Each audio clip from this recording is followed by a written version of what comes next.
It is now 7:05 p.m. A link to view the school committee meeting will be available on our website, www.pvrsdk12.org, or you can view it on facebook.com/BNCTV. This meeting is being held live here in person in the Pioneer Library, and it's also being streamed live.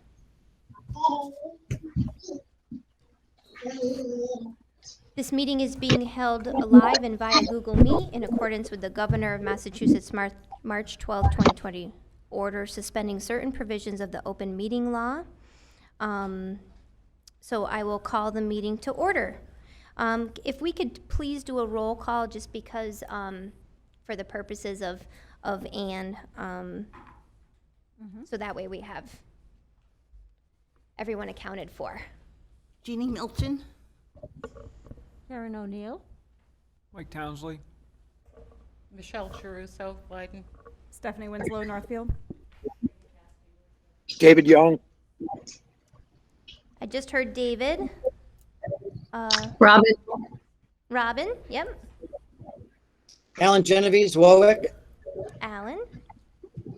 Okay, great. There weren't any citizens' comments that were submitted ahead of time, but are there any citizens' comments from anyone in the audience today? All right. So first we'll go over the minutes from July 15th, the 22nd, the 29th, and August 3rd.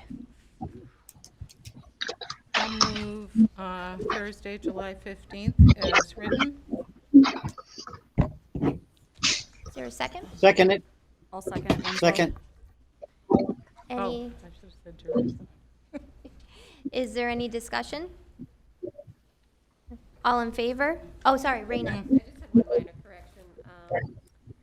Under reports number 2, there was discussion about future meetings containing all documents in one email, and it stated rather than multiple meetings. I believe that was supposed to be emails from Joanne Wallace and additional emails from the Director of Finance. Just Yeah, I believe that's what it meant to say as well. I don't think that Anne is on the meeting yet, but we can certainly confirm with her, so thank you for that. I am on the meeting and I agree with you. You'll see me as Montague Cultural Council. Oh, you're on as the Montague Cultural Council. Okay, thanks, I can't Anne. my own name up. I'm either my grandson or my cultural council. I'm never myself. Okay, thank you. So then, can we move to accept these with that correction? All right. All in favor? You want to? Nathan Swartz. Absent. Nathan Swartz is absent. Yep. Yes. Okay, any opposed? Okay. So then we have the July 22nd minutes. Karen? Okay, just one grammatical thing and one question, or two grammatical. On page 1, number 3, line 3, I think it's a contract. Yeah. Mhm. Okay. And are you able to hear Karen? Yes, I'm trying to call up the minutes right now. But I'm sure she's correct. She always is. Okay, just making sure you could hear her. Okay. On page 2, under second paragraph where it starts schedule, noted that LaRoe was able to, I think it should be get the grant amended. Just a missing word. Or have them granted. Right. And on page 3,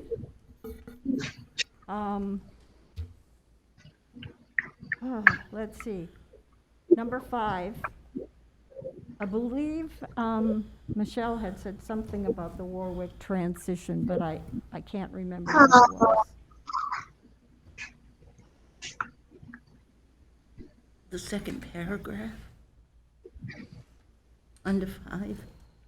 Yeah, I did speak Uh, to Brian Snell. Yeah, no, the Yeah. district agreement, I'm sorry. The district agreement. Oh, yes, we have to meet again to discuss that. Oh, okay, so Okay. did you say that at the time? I did, but I said with all our meetings coming up, I Right. did not schedule one, maybe September. Okay, probably it should be in there that you said you'd Okay. be scheduling one in September. Okay, that's it. Hey, Holly, when you get a chance, my sound isn't working here. I've done everything that I know. It's not on their end. Hey, Robin, we can hear you, my dear. What? Oh, that's awesome. When when she doesn't want to be heard, we can hear her. And then okay. Right. So do we have a motion to accept these minutes with those changes made? So moved. Second, Second. Karen. Any discussion? All in favor? All right. Thank you. Robin, Alan, I see your hands raised. No. No opposition. Okay. And we did not receive any more minutes, if I'm. Yeah, I don't. Oh, David has his hand raised. Go ahead, David. If we could go back to the previous minutes, I just noticed that it has me saying that Warwick is negotiating a tuition agreement with Pioneer and other districts, but that's not true. I hope I didn't say it. They're only allowed to have one tuition agreement, which is what we learned when we wanted to get more money for the Irving kids that are choosing to Pioneer. So Warwick is undertaking a tuition agreement, and it's just about ready. Where is that? Well, we just got it reviewed by our town council today. No, so- I meant where is it on the minutes? It's in the Warwick Transition section, and I must have misheard you, David, because I thought you had said that you wanted your kids to have the opportunity to go to the schools they wanted to, but I missed the point about. Well, yeah, the point was that with 70 years history with Pioneer, the school they want to go to is Pioneer. So, I agree. Okay. Just heard it. Thanks for the clarification. Okay. I'll correct that too. Okay. So does it need to be amended or not? It sounds well, as if though we can just Anne will agree make the by correction. consensus. And Anne, I just wanted to let you know, by the way, that Mike is keeping track of the votes that we're doing here on paper as well. Thanks. Sometimes when I'm doing it remote, it's hard to see who's making the motion. So if I have any questions, I'll reach out to him. Perfect. Mike's your man. So we don't seem to have the minutes for July 29th and August 3rd. No, So- I couldn't get them all done. They were Okay. long meetings, and I struggled to get these ones done. It's been a rough month all around. Okay, no problem. We'll have them for our next meeting. Thank you. All right, so moving on here, there is no superintendent report this time. And there is no director of finance report this time. And then you should have being distributed, so, oh, Jeannie, okay. We're passing around here the signing of the warrants. I do believe that there will be accounts payable for next meeting. So Tanya had finished up those packets, and Brenda was working on them as well. So we will have the accounts payable at our next full school committee meeting. We will have those reports, and David has his hand raised. I don't personally care if I ever see an accounts payable. What I really must see though is the school committee expenditure report. And I'm especially interested in the one that's, high level. That's not, again, all this granular detail, but the school committee, expenditure report, began to be omitted in, board packets to Pioneer back when we were having financial trouble, and is the most important financial document for the school committee to consult. Okay. All right, we will note that. Oh, and Nathan's here now. Hi, Nathan. Well, he's via Google. All right. Oh, and Mike's here. Okay, and Ariel. Hi, everyone. So, again, the July 21 financials as well as budget transfers, those will all be included in our next full committee meeting. But I do think we have a lunch report here. So I see that Mike has joined us via Google Meet. Hi, Mike. Hey everyone, how you doing tonight? Good, how are you? Good, good. Sorry I couldn't be there in person, conflicting family schedules. That's okay. Life happens. I do have some lunch reports from June, which is basically our year-end report for FY21 as well. And I have a lunch report for July for some of our summer programming. Is there any way that I can be able to share? I will gladly give you permission if I am Let me see. tasked to do so. Let me see if I'm able to do this. Okay.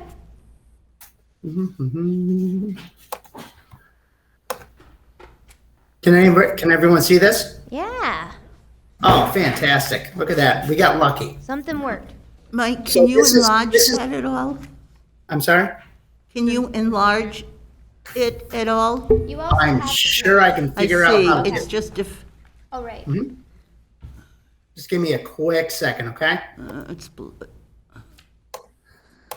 Readable now? that works. Okay. Thank you. So I'm gonna scroll a little bit to the right. All right, so for the month of June, which was the last month of our fiscal, we had $26,629.35 in total revenue.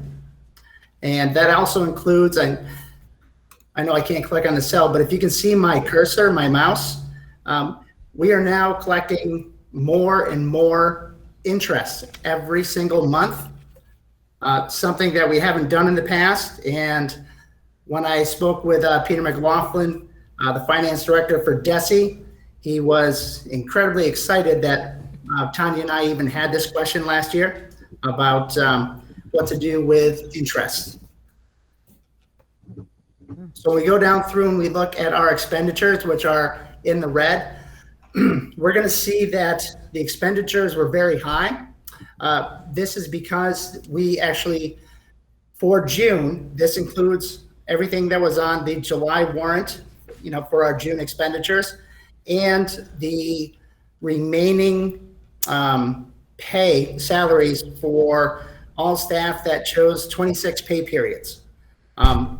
So that total is $50,055.81. That's the entirety. And understanding that for the month of June, we were negative $23,426.46 because of that. But for the year, we were positive $113,920.50, which is a very good cushion for us. And honestly, we're going to need that moving forward. So I just switched lunch reports. Can you guys see this as well? Or does anyone have any questions about that report before we move on? I have one, Mike. Can you hear me? Yeah, I can hear you, Alan. Go ahead. All right, thanks. So we need 3 months startup for, that's recommended. So what represents 3 months to get us going in the fall? So what happens is we do not need 3 months startup. So everyone can recommend that we have 3 months of revenue in the bank, but that's not how school lunch works. School lunch works from a zero balance on July 1. We don't have an option. It's not a choice. We have to start at zero balance from July 1. So everything that we already have in our account that is positive, that's not recognized this year. Where we got in trouble in the last 10 years before I came aboard was it was carried over. Nothing carries over. Everything starts from zero. So last year, we had to, from the general fund, we had to cover losses for the school lunch program because we continue to pay salaries for the remainder of March, April, May, and June.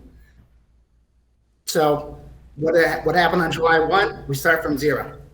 So let me ask you the question differently. How much do you anticipate we need out of starting from zero to get the food program off the ground in the fall? Nothing. We start from zero. So understanding that. So Alan, I'm fine with that. We'll go with you start from zero and you can accumulate without having any idea how much that you might expend your first month. We'll just go with that. And you can tell us later. Oh no, Alan, you're absolutely right. So we have to start from zero because I have zero idea how much we're going to spend that first month.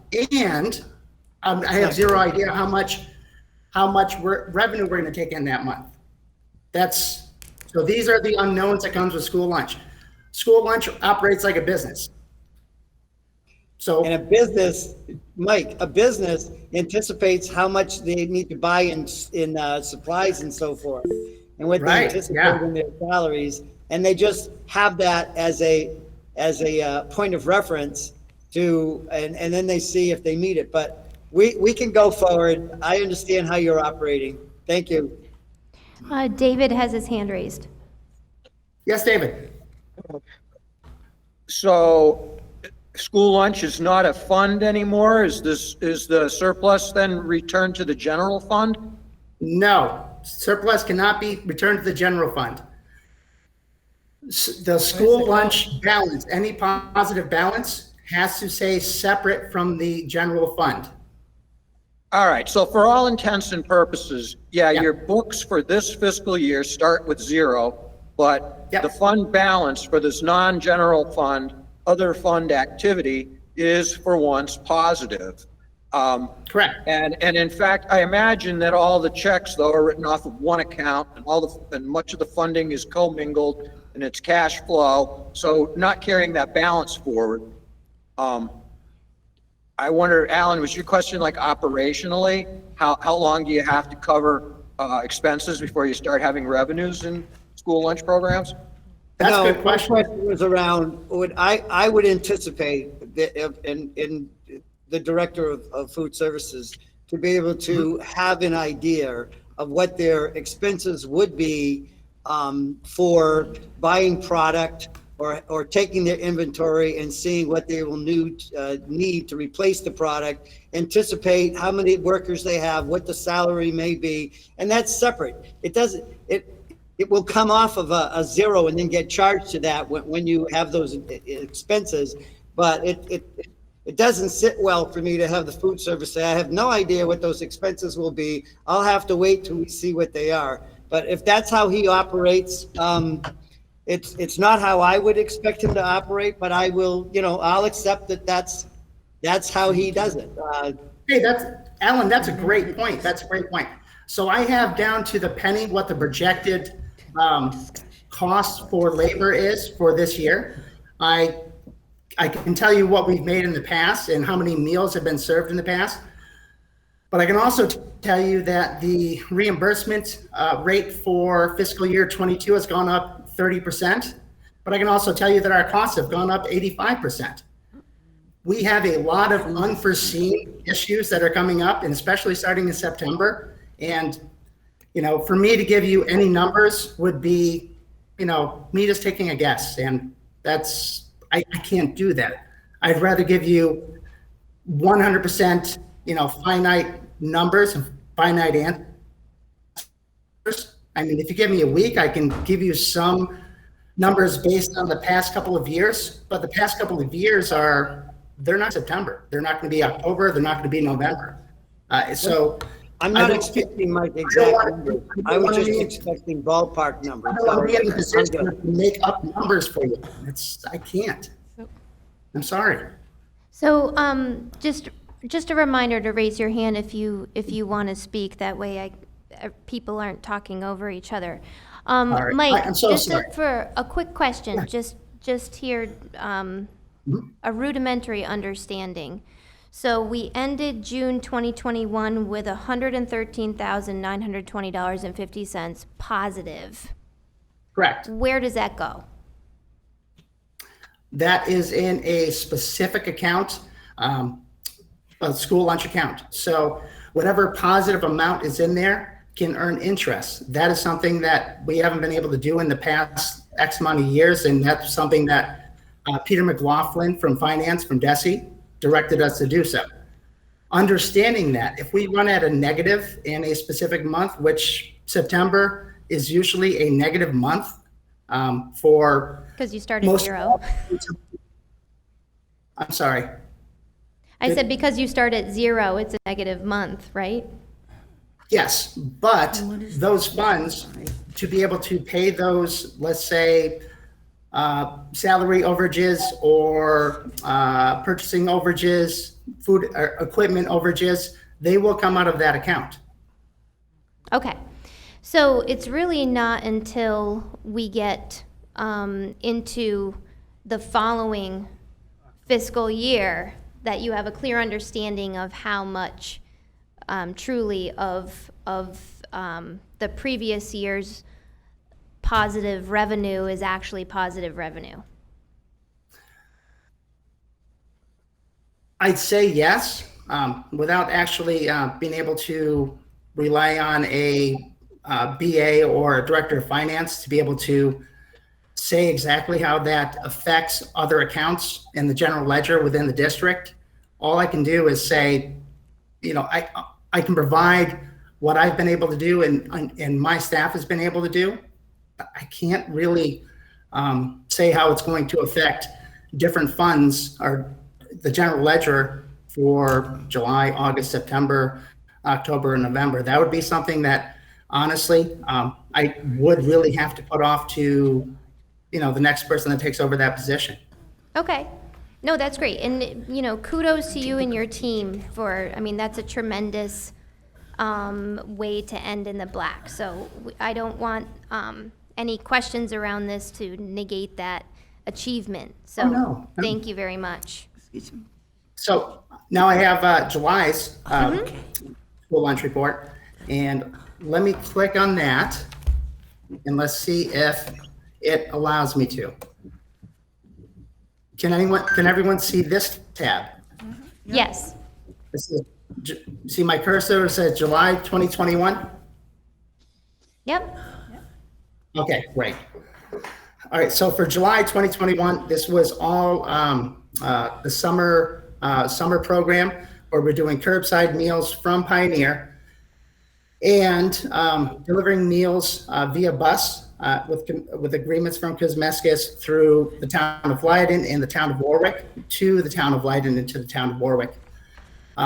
So the funding, the total revenue for the month of July was $10,678.50. The salaries and wages, property services, our food costs, everything in total came to $6,325.24, which left us with a July profit of $4,353.26. That does not include, as it did last year, what the encumbered estimated summer salaries will be for the remaining 4 pay periods after this year, after the end of June. And so, but again, we sit in a positive at the end of July. Any questions on July's lunch report that I can help answer? Anne, your hand is raised. It doesn't really have to do with the minutes so much as, right now you're still getting a lot of federal reimbursement that you wouldn't ordinarily get. Am I understanding that correctly? That is 99.999% of our revenue, yes. So how long do you think that's going to keep on going? So that follows through until at least June 30th of 2022. And as we've already seen, our neighbor state, Maine, has already made that something that's part of their budget permanently, free lunch for all students, public schools. California has as well. There are, I believe, 3 other states where that's working its way through their legislature. And, I'm not saying that my expectation is that it'll be this way across the United States, but I don't really see how the USDA takes a step back from after giving free meals to public school students for 2.5 years. Thanks. It could happen. Curious, and I don't really have the right to ask questions, but it's really been a blessing to the district, so.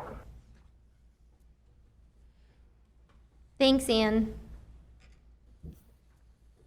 All right. That's a great question. If there aren't any further questions for Mike, thank you, Mike. Thanks, guys. So moving on here, I know that we have all been very busy dealing with more pressing matters, but do we have any updates from the Negotiation Subcommittee? We have not met.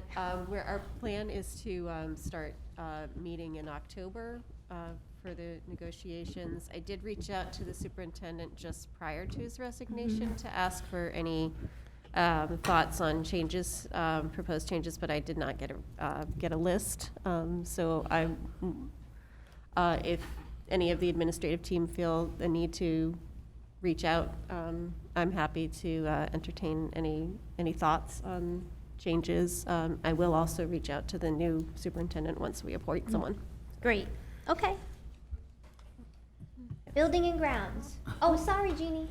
I believe that we'll be going into negotiations for the teacher's contract because they said okay to leave the last contract for 1 year. Correct. Is that correct, Renee? Right, we'll start. And we need to start soon to negotiate a new contract. Yes. Okay, Usually it starts December, January or something. Oh, December, Yeah, okay. Certainly October is a good timeline to get started on your end. great, thank you.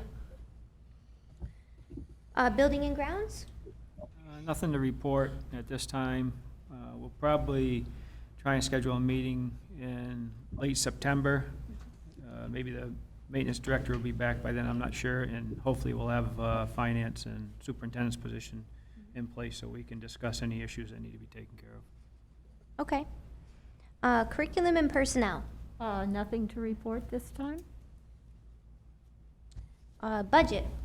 Nothing to That's report right. until we get finance director. Right, it's a key piece.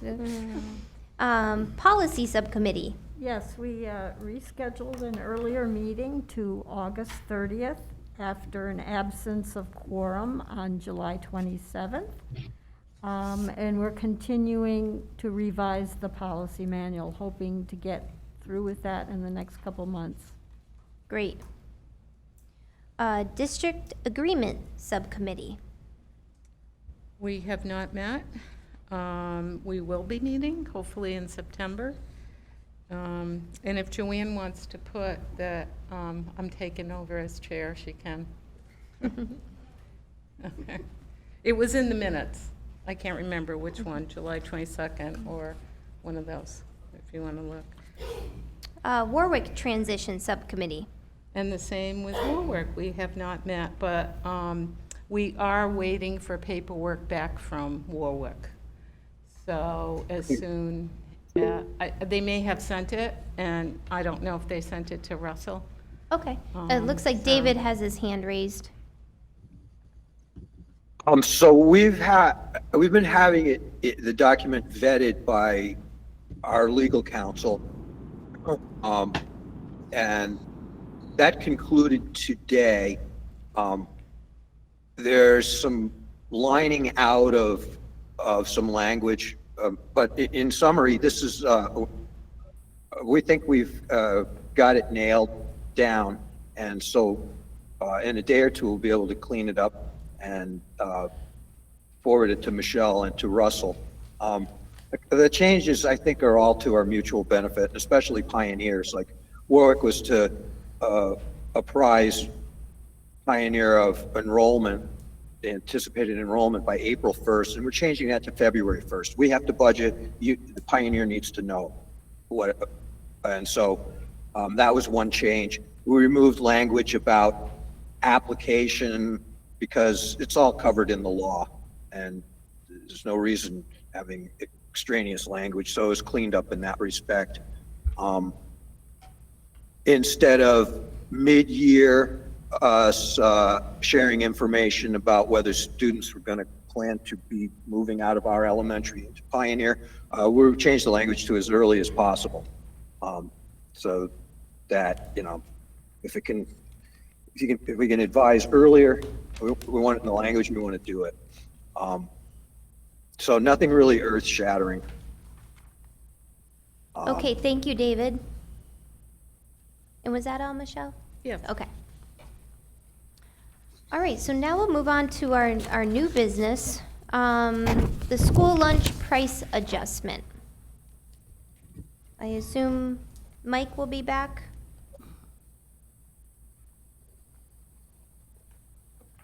Sorry, I'm still here. My apologies. Thanks, Mike. No worries.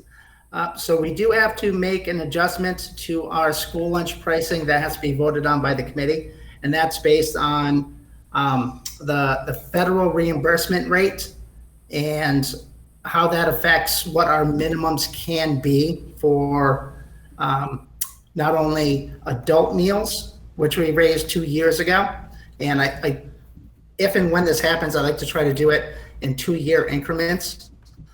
But it also, this year it also affects what our second meal costs would be. Obviously, all students are free and they can have a lunch for free. But as we know, a lot of our students will wind up coming to our lines to ask for a second lunch because, well, you know, some of us are just bigger than others, and there's nothing wrong with that. But so our federal minimum for, let me pull this up real quick. Sorry. I had it, but I moved away. That's okay. So the federal minimum rate that we have to charge for an adult meal this year is it's based on the USDA meal value and it combined with the federal reimbursement. So since the federal reimbursement has increased drastically this year, we have to be able to charge at least $4.58 per adult meal to stay in compliance. My suggestion is to make that $4.60 for an adult meal, just so it's an even number. I know it sounds awful, but you know, we start talking about 2 pennies here, there. It kind of makes it more difficult for people to calculate sometimes. So that is one price. The second price that we need to consider adjusting, or we have to consider adjusting, is the minimum price for a second meal this year would have to be $3.18. So my recommendation is $3.25 for a second meal, which would fall in line with what our current charges, our 2 years ago charges were for PVRS. And again, we can make it a little bit less, but I think that the closer we are to even numbers, the easier it would be for parents to be able to load money for their students if they were to get extra lunches. Mike, how much is the increase?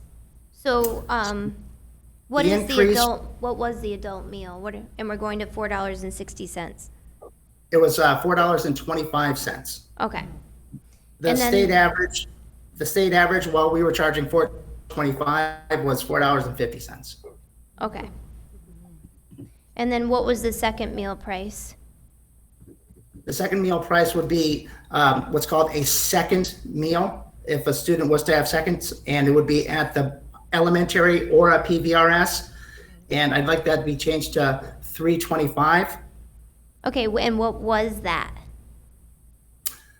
It was, the second meal price prior, from my understanding, was exactly what the original meal price was. So at PVRS, it would have been $3.25. At the elementaries, it would have been $3.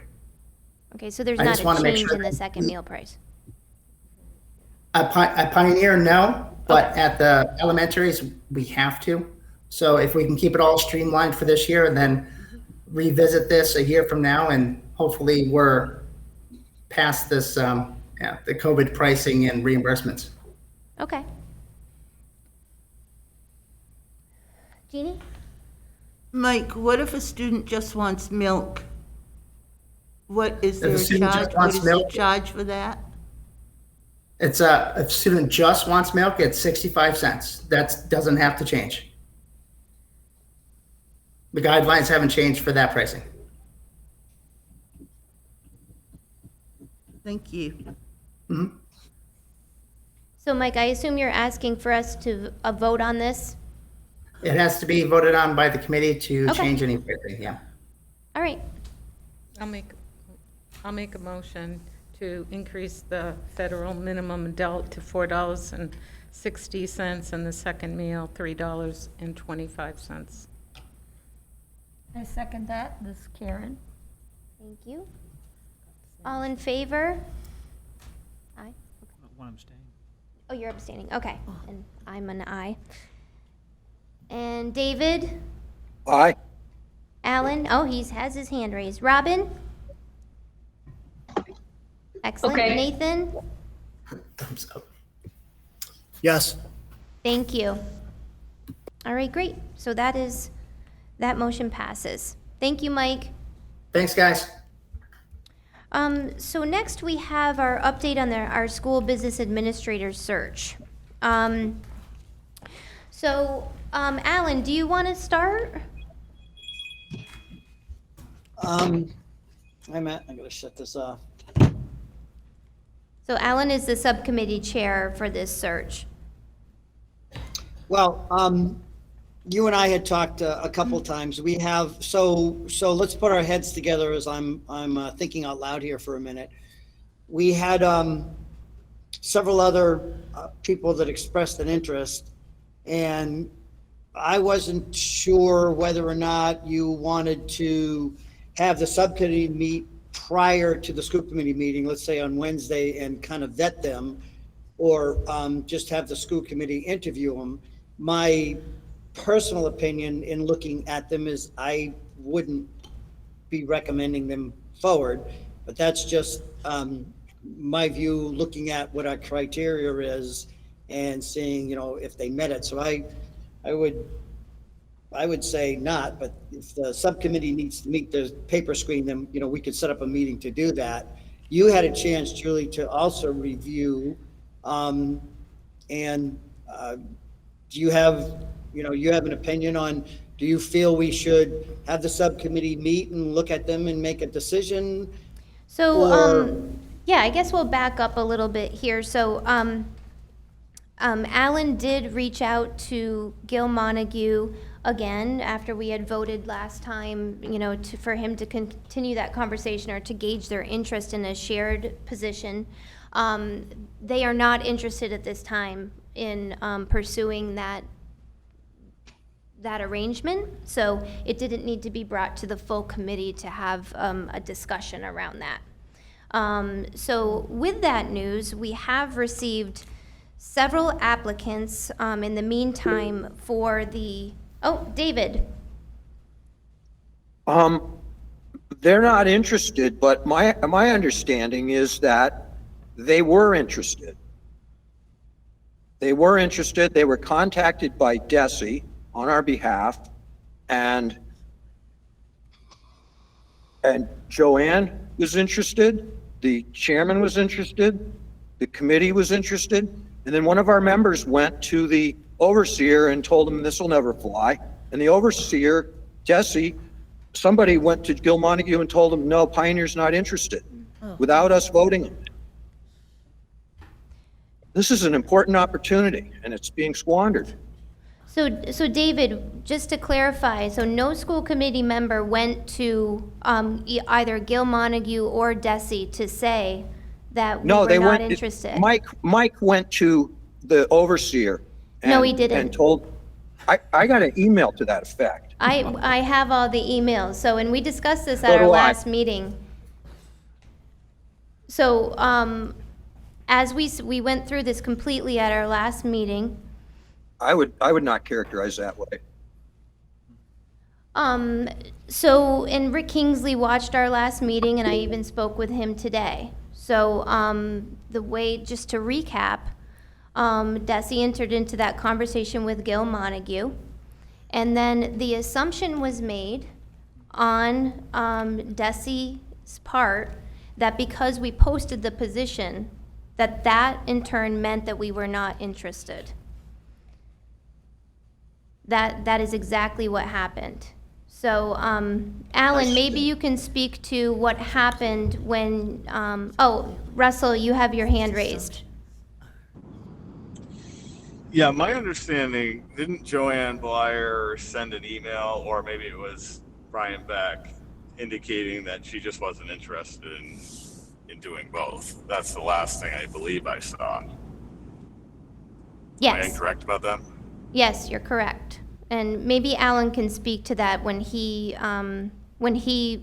began the conversation again with Gil Montague. So, Julie, did you have a chance to send out to the committee the communication that I had sent to Gil Montague? I'm sorry I didn't. I certainly can. Okay, please do that so that they Yeah. have an idea of, how that's framed and how, that reach out was. David's correct in that two soft conversations with Joanne Blyer was that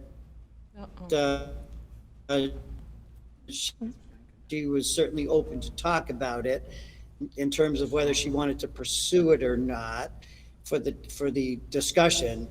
And when I had a chance to talk to their superintendent, Brian Beck, he was not a proponent of it. He's in his second year. He relies on her a tremendous amount. And when I asked him, well, I'm trying to figure out where are you in this? He did not support it and said he'd be meeting with her to discuss it. So at that point, I kind of concluded that I would probably hear from him or the chair. He did call back and say, listen, I talked to Joanne, she's not interested any longer. And of course, the chair then, that was communicated to the chair, who then sent the correspondence so that we would have, a written response.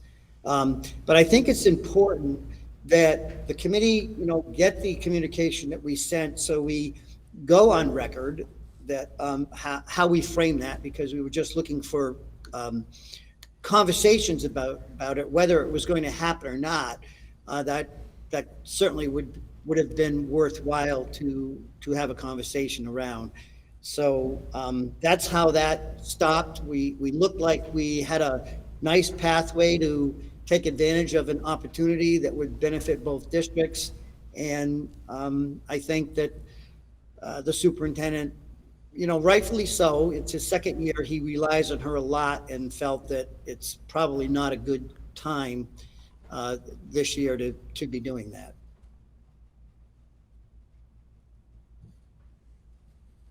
Okay, thanks, Alan. So to pick up here, we did receive several candidates, one of which did not have the proper qualifications, two of which do have a Massachusetts certification for business management, one of which does not, but holds a certification in another state. So as we had heard, depending on their qualifications, you can, the process can be expedited. You can even have a board review.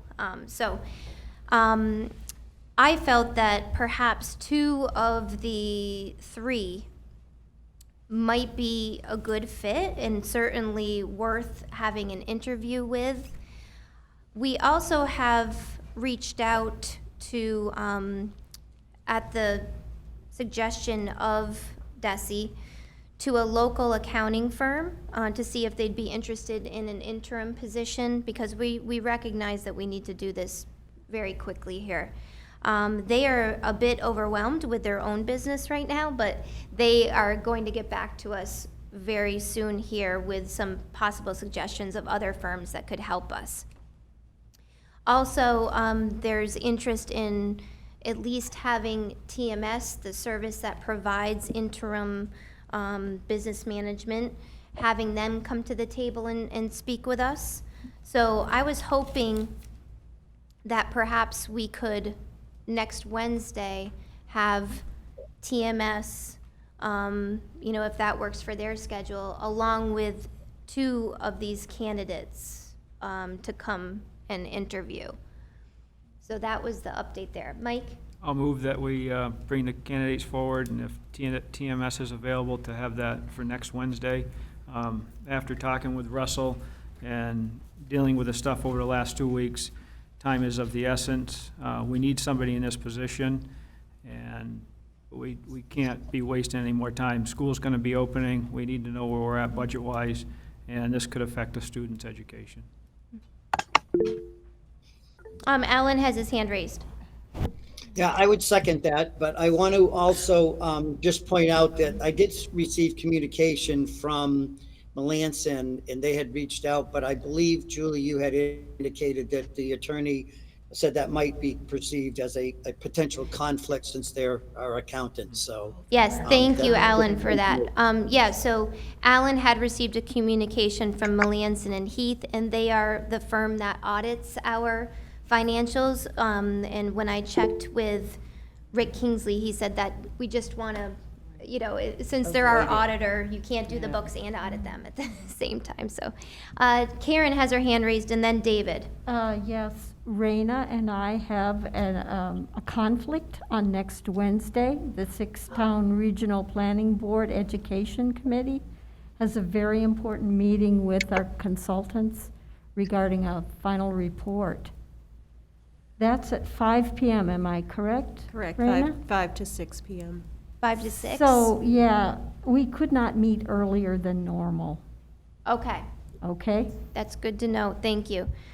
David and then Robin. So, obviously, it's a conflict of interest. You can't, we have Sarbanes-Oxley because accounting firms were doing that, doing consulting and doing auditing of their consulting customers. But that does not mean that Melanson could not forego being auditor. And they opened a municipal and school window to provide service. And full disclosure, Warwick is a customer, and we're very pleased with what we've done. So we changed auditors from Scanlon to Melanson under Ruth Miller. I was never sure why, but we could find a new auditor. Okay, thank you. So unless it's a conflict of interest for them to, have this business relationship of being our auditor, but that's really and truly an annual appointment. It's not, this board I appoints the believe auditor. we've already each year. appointed them, though. Didn't we sign, I think we did appoint them for the next school year already. No, you I think I appoint your remember auditor signing for the that. prior year. We Excuse did, me, David, just but you- Joanne's nodding her head. Yes, but you don't, we appointed our auditor for the audit period, not for the current fiscal year. Okay, I'll double check on that. Okay, Robin and then Mike. Just that I have a conflict next week. I'll try, but I couldn't say 100% I could be there. Okay, Yeah, and I will not be there. I'm not available. okay. So that's quite a few. Well, who's available then? Say it. Yeah, well, it sounds like already there's, well, you could perhaps make it if it's after 6 PM. So let's see, who could make it next Wednesday? So we have Stephanie, The Mike, right time. Michelle, Robin, Karen. What time on Robin, Wednesday? sorry, go ahead, Alan. What time on Wednesday are you thinking? Like at 7? And is Thursday a possibility? The 19th? No. Thursday, we were getting to that. We were hoping to do this interim superintendent interviews on Thursday. Is it possible to piggyback the two and maybe do two of the? Oh, No. Yeah, That's just too to give much. everyone ample time, I was thinking we should have no more than 3 interviews in one evening, because we all go cross-eyed after the second hour, so. So it looks like we would have Alan. Nathan, could you make it next Wednesday? Yes. David cannot, so we'd have 1, 2, 3, 4, 5, 6, 7. We'd have 8, but everyone would have to show up. We'd have to really, Yeah, I can make it if it's at 7. right. That also makes for late try to make it. interviews. I can try. Oh, go ahead, Robin. I'll try, but I can't guarantee it, but I can let you know that morning. I mean, I should be able. Well, if It's we're just- looking to interview, you know, the service as well as 2 applicants, we really probably shouldn't begin at 7. If we want to allow for 45 minutes for the interview and then 15 minutes, we'll be here till 10 o'clock. Is Tuesday out for some reason? I had just picked Wednesday to have Wednesday, Thursday, but, what is everyone's availability for Tuesday for business manager? I see Robin shaking her After head no. 6:30. I'm fine. Tuesday? There's a I'll be on a possibility plane. I'm not. I can do it after 6:30. I will be on a plane. You'll be on a plane, that won't work. Okay. So it looks, For Wednesday. But I was wondering, Julie, if you packaged it that the 2 live candidates, or I'll say the 2 candidates that we're looking at as Individual. people to provide that service, interview 2 of them on the 18th, and then maybe the following week do the 1 or 2, if that other firm gets back to you, of the people that are, do this as a management service, and just sort of separate those 2 out. That's a thought. Okay. Yeah, time is obviously of the essence, so we were hoping, keeping all fingers and toes crossed to maybe have, so what does everyone think, honestly? Mike? I think this is a priority. Here we are, we got to get somebody in place for superintendent, somebody in place for financial, or, services here. And I really think that we need to show up on Wednesday and start this process. I mean, Julie and I mean, we can only do so much on the side here. And we're talking with Rick, we're talking with Russell, and really, we need to have people in place. We got nobody to make decisions for this school system right now, and I'm sitting here listening, we got a 6-town regional. I think this place takes precedence right now over the 6-town regional. Let them reschedule. Really, I mean, this is our school. We need to get people in place to run this place, not for something that's 2 years down the road possibly. This is important. I mean, this really needs to happen within the next week and make sure things are in place for our students. And that, I mean, we're just beating around the bush here. Let's get these interviews done and get somebody hired. Jeannie? I would not have a problem biting the bullet and going until 10 o'clock on Wednesday night. as long as we could get those 3 interviews completed within that time slot. Okay. I mean, nobody wants to go be in meetings till 10 o'clock at night, especially after working all day. But like Mike said, this is, a real urgency. There's an urgency to find an appropriate financial person for our district, and go until 10 o'clock one night to hopefully achieve that, or at least look at it closely, would be, I'm in favor of a longer meeting that one night, but it would be just for the interviews. I don't think it would be appropriate to have anything else on the agenda. Right. Thank you. Yeah, I was thinking of the candidate as well. If someone, considering their drive, none of them seem to live right close by. So, I was considering that as well, but thank you. David has his hand raised. So Mike is correct. This is really important. So go ahead and meet without me Wednesday. I am available Tuesday at 7. I have a 4:30 and I have a 6 o'clock. I'm available at 7 on Tuesday and Thursday, but not Wednesday. But go ahead and meet without me. You got 8 people. Okay. Michelle? I know that there's an urgency, but I want to make sure we're doing our due diligence, and we're not going to hire a warm body. I've done a lot of research with MASC this past week. I have called different school committees across the state, and they said one of the things you need to do is vet out your candidates.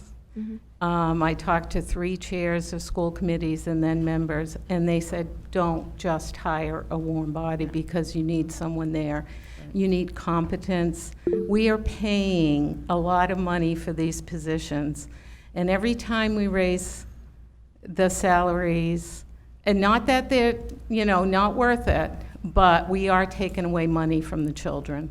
And I've had several parents call me and say, no matter what you say, the money is being taken from the children eventually. So we have to do our due diligence and not just interview and then hire. And I would say that we should really be having conversations with us here saying, what are our top 3 to 5 criteria that we want? Do we want them certified, or do we want experience? And do we want some innovation that they have done across in other districts? So, we haven't talked amongst us. It's all we did was read questions. And if we had had goals from the school committee, which we haven't had time to do, we could have taken our goals to search for a business manager and a superintendent. So I just want to caution us, let's not jump to get a warm body, because we'll be right back here, within a year or 2. So I'm ready to do whatever I need to do, and I've been doing a lot of research on this, because I've never hired a business manager or a superintendent. But this is a critical time in this district, I think. Thank you. We have Nathan and Robin, and then Jeannie. Go ahead, Nathan. Thank you, Julie. Yeah, I agree with Michelle. This is a very important decision that we have to make. We should certainly do our due diligence for ourselves and for the candidates that we're interviewing. We should look at everyone's qualifications. The one thing we have going for us is that we have a financial overseer right now. So as far as a business manager goes, we do have a little more leeway than we do with a superintendent. So I would just, let's keep that in mind. Thank you. Thanks, Nathan. Robin? Just 2 points. We do have a subcommittee that has done a really good job previously to bringing the candidate forward. I believe the subcommittee worked hard with good questions, and that I think that they put a lot of work into that. So I want to continue to empower the subcommittee and the people that are working on that. I also don't believe that any of us want to just get a warm body. On the other hand, I'll be completely honest. I am, I, like everyone else, I have a lot of things going on, and my intention was never to spend 3 or 4 nights a week at school committee meetings, and I'll do it, and I'm trying to do the best I can, but I'm sure I'm not the only person that's feeling that, and I know how hard Julie and Mike are working, and I know how hard everyone else is working, but to say that we're still not putting due diligence out there is just not true. I don't think that that's the case at all. Jeannie and then Mike. We're saying 3 hours. That's providing all three, the 2 candidates and Melanson or TMS or, can meet that night. It That's might true. be that they can't. So I think we need to make a start. We did reach out to the candidates to make sure that they were still interested. Of the 3, and 2 did respond that they were still interested and would be available for an interview. We didn't choose the day yet because I knew I had to speak with all of you, but they did say they'd be available to interview next week. Mike? No, this is, to me, I think is, it's about the process, do our due diligence, but we got to get started on it. And, going back to Desi talking with Gil Montague, I had nothing to do with that. I just want to make that clear. The only thing I requested from Rick Kingsley is what were we going to do about replacing the finance director's position, and when was it going to get posted? That was all that was said to get that going. Desi informed me what they had done, not what anybody had requested, so I just wanted to make that clear. And the emails do show and reflect that. Thank you. So are we going to entertain a motion to interview the potential candidates for the business manager position next Wednesday? Oh, you did? All right. 6:30, were we saying? You could do until 6? 6:45, maybe? We get a second, we can discuss it. Oh, They sorry. want some breathing room. Is there a second? Alan did. Alan has your hand raised, okay. Go ahead, Alan. Yeah, I'm going to throw out a totally different scenario just for a minute for consideration. I know we have, we have a motion, and I think I did second the motion for discussion purposes to talk about it some more.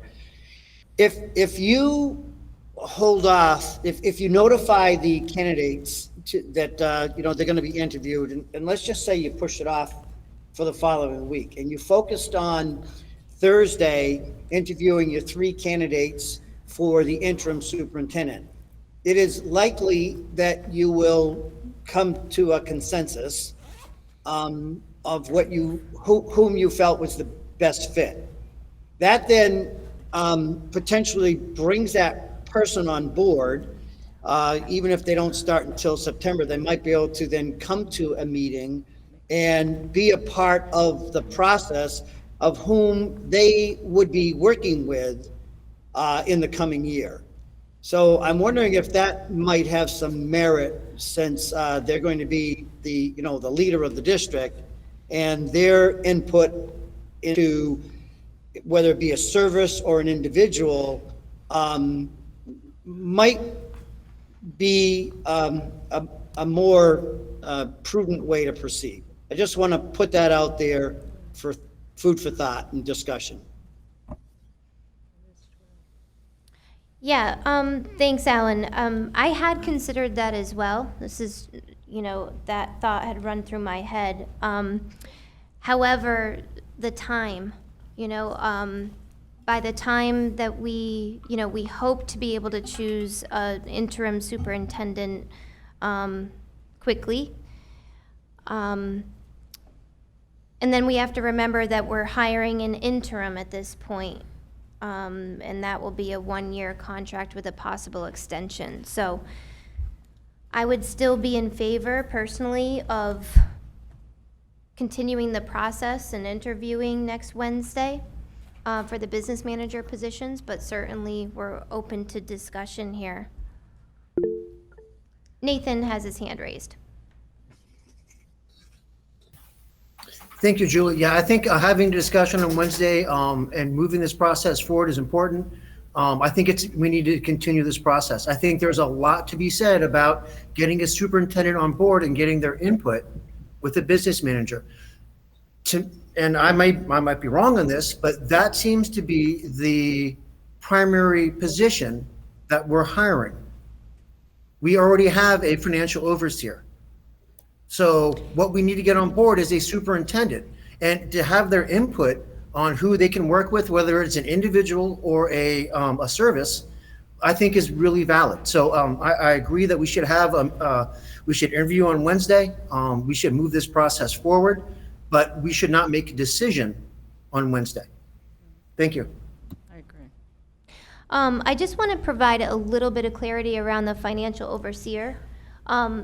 That is not in lieu of a business manager in any way, shape, or form. I just want to, I'm learning this as well. And essentially, they are there to provide oversight. They approve any expenditures over $25,000, but they're really not a day-to-day business management service for us. They support us through this process. I've been in touch with them frequently throughout this process, but I don't want them to be confused with the essential need of a business manager.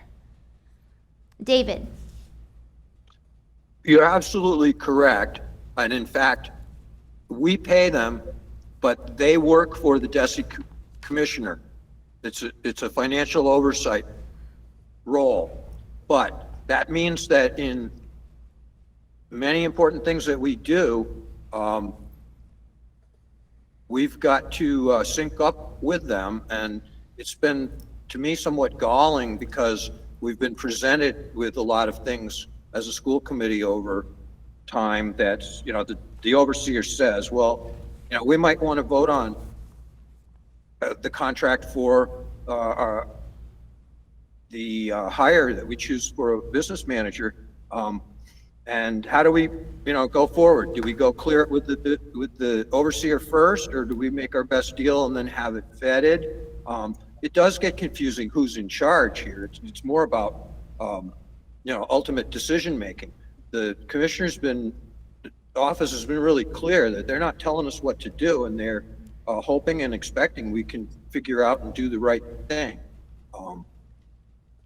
But the fact of the matter is, I do take some comfort in the fact we have financial overseer, even though he doesn't work for us, he works for the commissioner, to ensure that we don't go over the edge again and require a bailout and special legislation and tearing up of parts of our district agreement, which ultimately resulted in closing Warwick. Thanks, David. And I wanted to let everyone know as well, when I spoke with the overseer, I did review the candidates, and he was in agreement to bring them forward to interview along with, the potential services that he recommended and we reached out to. So, Michelle. I know you're going to be talking about the superintendent search, but in my opinion, if we have good, experienced superintendents, they will be able to look at the resumes right away, and maybe they could meet the business manager candidate, and they would have great input.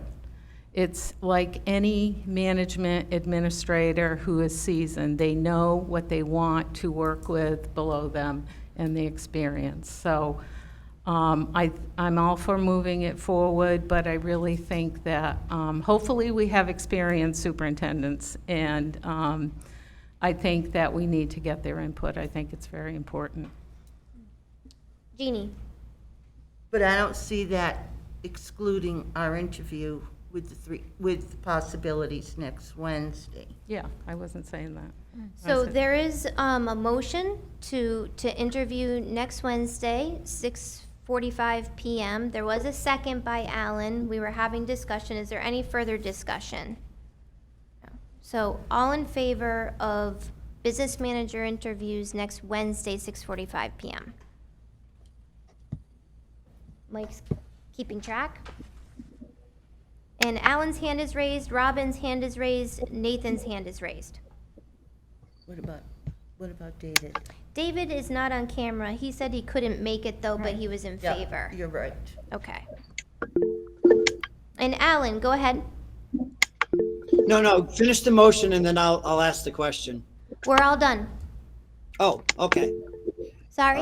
Passed. Oh, sorry. Yes. Yes, that All motion right. passes. Thank you, James. So that passed. One abstain. So One how do you abstain, want to okay. proceed, Who abstained? Julie? I would say David. Is he still here? Is he gone? He said he was in favor of it. Yeah, I vote He wouldn't aye. be- I'm sorry. Okay, thank All you, right. David. That's why we went to these four. Yes, exactly. Alan, So a procedural question is, do you want to use the same document that you used before and hope that they didn't watch our meeting? Do you want to try to vet out some new questions? And how we, well, how do you want to proceed in terms of what questions we're going to ask, who's going to ask them? Are we going to follow the same format we did before? Are we going to come up with new questions and have a 15-minute prior meeting to decide who's asking what? And if we have new questions, what we'll be doing? I don't have an issue either way, if you want to use the same, form, but we met David? before. Oh, sorry, Alan. David had his hand raised. I think that, there was criticism of the previous candidate because she didn't research us. If we want spontaneity, then, by all means, come up with new questions. But we wanted somebody who researches us. Is that included familiarizing themselves with that set of good questions? I don't see a problem. I agree. Yeah, I agree. I have no problem with it. They weren't questions that I don't think anyone in that position wouldn't expect. It was really speaking to the experience, and I'm fine with that as well. And I see a lot of nodding heads. Yeah. All right. So we'll move on to the discussion about the interim superintendent search. So I'll just give everyone a quick update on that as well. So we did have, let's see, 9 applicants. Wow.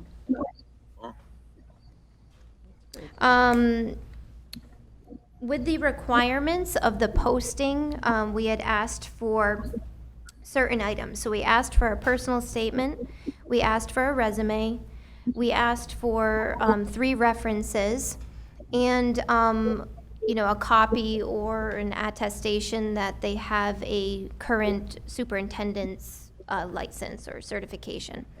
So immediately that did eliminate a couple of the candidates just with the absence, and I didn't feel that we should be chasing down anyone to make sure that we have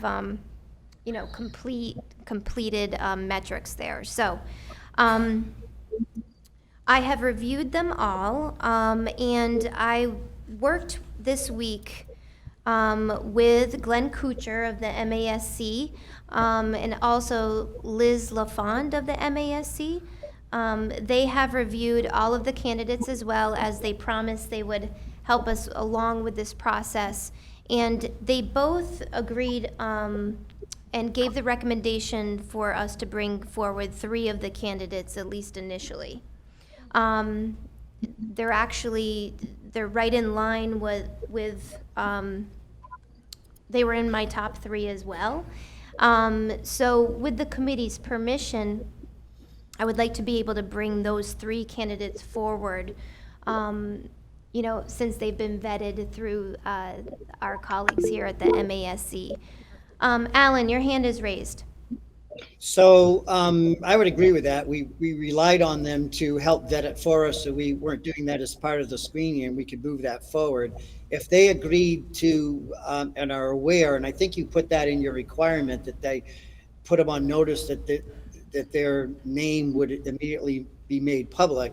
If that is, the case, then there should be no problem with you sharing with us tonight who the 3 candidates are.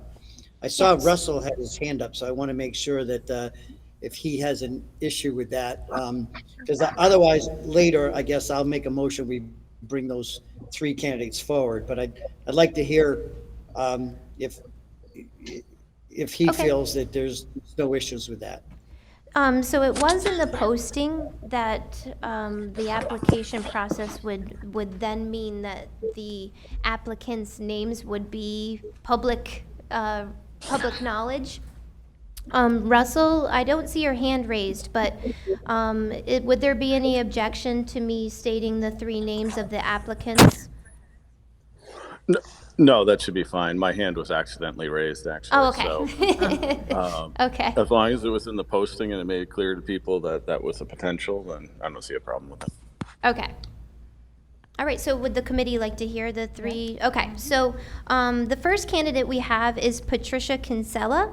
She was attending our meeting this evening, and so she recused herself just during this discussion, so she's no longer in the room. And then we have Dr. Carol Learned Miller, as well as Dr. Frank Tiano. So those are the 3 candidates that the MASC is recommending that we interview. And they do seem to be, all 3 seem to be a nice fit for our district to at least come forward and have the interview. Nathan? Yeah, just to clarify, we're interviewing for an interim position and then going to interview for a full-time position? We Or won't, are yeah, these right, candidates going to be? we don't want to make that assumption. So right now, it is just for interim, and we will continue our search process for the full superintendent, or the permanent superintendent, or however you want to say that. That's, this is for a 1-year interim position with the possibility of an extension. And if they, and then at any time, anyone can apply for the superintendent role, once we open that. But this is just specifically for interim. Alan? I would move that we bring those 3 candidates forward for an interview with the school committee as finalists or semifinalists. I'll second it. I'll second that also. Any discussion, further discussion? All right, all in favor? See everyone's hand. I see David's hand, Alan's hand. Nathan, your hand? Yep, and Robin's. Okay. And Alan, go ahead. So the next part, and we'll have to figure out how to logistically to handle this. I think you had told me, Julie, that MASC had provided, a number of questions, and there were like 32 pages or whatever. I don't know how many questions there would be, but we had asked them if they could bring forward, some recommendations for questions, and you got a lot of questions in different categories. We would have to figure out which questions, because we can't ask them all, which questions we'll want to ask the candidates and who will ask them. So just a little bit of that housekeeping. And again, I don't mind looking at each category and picking, some of the questions, or you could have, I don't know how we'd have time for a screening committee or someone to do that, but we will have to figure out which questions we'll be asking prior to them showing up. And I believe, along with the questions, that MASC had given some criteria similar to what we had before of what you might hear in an answer. And we could have the rubrics along the same way, or, exceedingly proficient and highly so that after we hear what they had to say, for our purposes, just, mark where we think their answers were for discussion purposes. So we probably should have a conversation of how do you think, Julie, and the committee, best feel we proceed with that? Thanks, Alan. Nathan has his hand raised. Yeah, thanks, Julie. I'm curious, since you're looking at an interim position, are there any current staff members who are qualified or interested in fulfilling that while we pursue a longer term, a full-time superintendent? Thank you. Yep, so the position was posted last week. So any current staff member would have had the opportunity to apply for the interim superintendent position. And none of them stepped forward to be part of that application process at this time. I will make a note, though, after we're done with this discussion, about what we'll do in the meantime. So I will be bringing that up in a moment here. Alan does raise a great point. I'm sorry, the fruit flies. Yeah, they're all over the place. I know. So Alan makes a great point. So the MASC has been incredibly helpful, I must say. So along with their recommendations, they also sent, I asked for some, if they had any materials, regarding the hiring of an interim superintendent or superintendent. And so they did give me this lengthy packet here, filled with sample questions, and as Alan stated, similar to our rubric for the business manager position, kind of what we would like to hear for a response, along with the questions. Also in here were some interesting scenarios. So you can present the candidate with a scenario and how would you handle it, which I thought was nice. It was good. Of course, with time being of the essence, we really, I feel, may need to create, if there are volunteers for a small group of people to huddle with this packet and come up with some interview questions, that they feel would be best to use. That's a suggestion of mine. Or else we would really have to do it prior to. We'd have to meet earlier on Thursday prior to, and that would feel a little stressful to me. Yeah. I don't know about it. Okay. Yeah. But I'm open to other suggestions as well as to how to create these interview questions. Thankfully, we do have a nice guide here, but we certainly can put our own spin on them. And I, for one, would really appreciate if there are 4 members maybe, and I would trust the process. Oh, goodness sakes. Yes. Okay, so we have hands. First though, I'm not sure. Nathan, is your hand raised to speak or to volunteer? It was to volunteer. Okay, great. Then Ariel, your hand is raised. Hi, thank Hi, you. Ariel. I just wanted to ask the question. It's been brought up before about including the administrative team, or at least one or more, in this process. And I just wanted to ask, at what point do you plan to include them? Is it in this meeting that you're planning, or is it at a later time? Thank you. So that was also part of the discussion we were going to have this evening. So I won't forget that part. But there were hands. Okay, so Stephanie will work on the questions. Raina. Michelle. Yep. Karen. Is that, and Nathan, right? Yep. Yep. Okay. So Stephanie, Raina, Michelle, Karen, and Nathan. Oh, and Russell. I'm sure you're not volunteering for that, but go ahead. So if you have a group working on interview questions or things of that nature, you actually have to post the meeting. Oh, okay. Yeah. If you just have one person do it and bring it to you later, that would be okay, but Thank you. Okay. Was that your point, Kathy? Oh, you need to come up to the mic, sorry. You need to introduce yourself. And introduce yourself, please. Kathy Hawkins Harrison, Dean of Students at Pioneer. One suggestion that I'd just like to make, it wasn't that long ago that you had a search committee when you hired John, and so there's a bank of questions somewhere. I don't know whether that's something that Joanne can find in the files, or if you could research who the committee members were at that time. Jim Bell comes to mind, Pat Shearer comes to mind. I'll even go back through my old stuff because I was on the committee for a short while. But it might give you a foundation, especially if you've got reams of paper from MASC. Thank you. We did, Joanne and I tried to research some, kind of what happened with the last process. We didn't find much related to the 2018 process. So, but thank you, Kathy.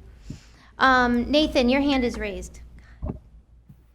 It is. This is kind of going slightly off topic, but still, I think really important. We just had a mass resignation from our administrative staff. I think it is part of this school committee's job. I think it's part of our due diligence to figure out what happened. Why did our superintendent, who had a 5-year contract, resign in 2 weeks? What was part of that? I think that's something we need to address. I think that's something we need to look at as we go forward, getting a new superintendent. Thank you. Thanks, Nathan. Okay, so, Alan. Yeah, so I was pretty impressed with the questions because they were higher order thinking questions that the MASC put out. And they did it by category, which is really nice. So I think we could just look at a question that's germane to our district, pick out a question and from each of those categories, and then all the decision would have to be made is who's going to make them. The other thing, Julie, that I know you're going to get to, but it's worth probably mentioning here so people can understand, that process of, inviting a few people from the town to come, inviting some people from the administrators, the team to be sitting there and listening to that. And then when there's deliberation, listen to what they have to say. But in the end, of course, there's not a vote there. It solely rests with the school committee. So, just putting out there so that we have the sort of like the full picture of how we're proceeding and we are being inclusive and sensitive to, involving people for their input other than the school committee. But I like the questions they have. So you just have to figure out if a group wants to get together on a Monday and, select them out and put them out to members. Can't meet the posting requirements. So, thanks, Alan. Joanne, when would it need to be posted if it's 48 hours, correct? So we could post tomorrow for Tuesday? Yeah. Can Stephanie, Raina, Michelle, Karen, and Nathan meet on Tuesday? Yes. That means you have Tuesday, Wednesday, Thursday. Yes. You can? just saying yes. Okay. Oh, okay. Yeah. Oh, it sounds like you can. Yes. All right. So, that's great. Good. That's really great. Good. Oh. What time would you like to meet on Tuesday? Anytime is okay with me, anytime. 5:36. I was gonna say the earlier the better. Oh. Like 5:36. That's fine. Yeah, I do have another Oh. commitment, but I'll skip out early. Yeah, So and I can squeeze 10:36. whatever in. I usually cook dinner for our kids, so that 5 to 6 time for me is challenging, but whatever works for everyone else, I will make time. Well, 6 p.m. Tuesday. So Julie, Yes, Alan? if you're creating a subcommittee, can you either appoint someone or have someone volunteer to be the chair of the subcommittee so you have Interview question subcommittee? Yeah, and well, a superintendent search committee, because that'd be one of their tasks is to develop the questions, but just have a chair of that subcommittee so that, they can call a meeting to order and conduct their business. Okay. Could you appoint a chair at your meeting? Sure. Okay. Great. Okay, so. Excuse me, Oh, sorry, Jeannie. were you going to include any of the current school administration? So that was Just even as- be on the preliminary to look at the questions? I wasn't thinking to look at the questions. With this committee? So the thought was that the school committee would be entrusting this subcommittee to create the questions. So we won't even, as a full committee, be vetting the questions. Right. But on to the next piece about including administration and staff and everyone into this process. I'm 100% in favor of that personally, but it needs to be a committee, we'd need to vote on that. So, because we already have a body of 12 of us at the table, which is large, for this interview process, I was thinking along the lines of what Alan said. So, next Thursday, when we interview the 3 candidates, and then, when the last one we're completed, then we invite those in attendance or through Google Meet to give their feedback, which anyone can do. That and all of the same, all of the administration and Joanne, correct me if I'm wrong. We can send an invite out. A broad invite, the town's select board, administration and staff, to anyone who wants to be a part of this process. So they would have the opportunity to give us that feedback, and then we can then discuss, given that feedback, and come to a decision or decide that we would need to interview more candidates. Alan? Yeah, Julie, did the candidates that MASC is moving forward, did they give an indication of how early they could be in place if they were selected? The candidates themselves did. That And- was also one right off the bat I know can begin immediately. I believe all 3, and the MASC attested. I know positively at least 2 of the 3 can start immediately, and then the third one I just am not quite sure. I can't say for certain. Julie? Yeah, sorry, Karen. Would it be possible to send the members of this subcommittee a copy of all those questions Absolutely. ahead of time? Yes. Thank you. Yep. Julie, even though I'm not on the committee, I would love to see the questions. I would love to see the information MASC sent you. Russell, is it okay to send the interview questions to the full committee, the packet from the MASC? Yes. Okay, perfect. So I'll email this out to everyone. Thank you. You're welcome. And Russell, I can also share the application packets of the 3 candidates with the subcommittee which we just created. Why not the whole school committee? Because we're going to be Right, interviewing the them. full Okay. school committee. So that's Right. okay too, Russell? Can I send the 3 application packets for the 3 individuals we're interviewing next Thursday to the whole committee? Yeah, as long as it was clear in the posting that that might happen. Yes. Is that correct? Yeah. Yep. So it's okay. Yep. Okay. Nathan, your hand is raised. Yeah, I'm just wondering if we can get at least one member of the current administration on board on this process, if they could be at that Tuesday meeting, or even if they just were listening. So I think that would be helpful. Sure. Megan, you can come on up. Damaris, principal at Northfield Elementary. I just wanted to state that during the last search, that was an open invitation to have representation from the initial point of forming that committee in looking at priorities, goals, questions, applications, and so on. So Okay. it would be a nice gesture. I'm not saying I'm the one, but it would be nice to have an administrator be a To part be of. part of the question procurement. Yes. Okay. All right. Alan, your hand is raised. Yeah, and just stating the obvious, we'll need to invite the union representative to be part of that. Okay. So I guess, so we have Stephanie, Raina, Michelle, Karen, and Nathan as part of the subcommittee. So we can entertain a motion to invite or have a discussion surrounding inviting other members of the community or administration to be a part of that Tuesday, 6 p.m.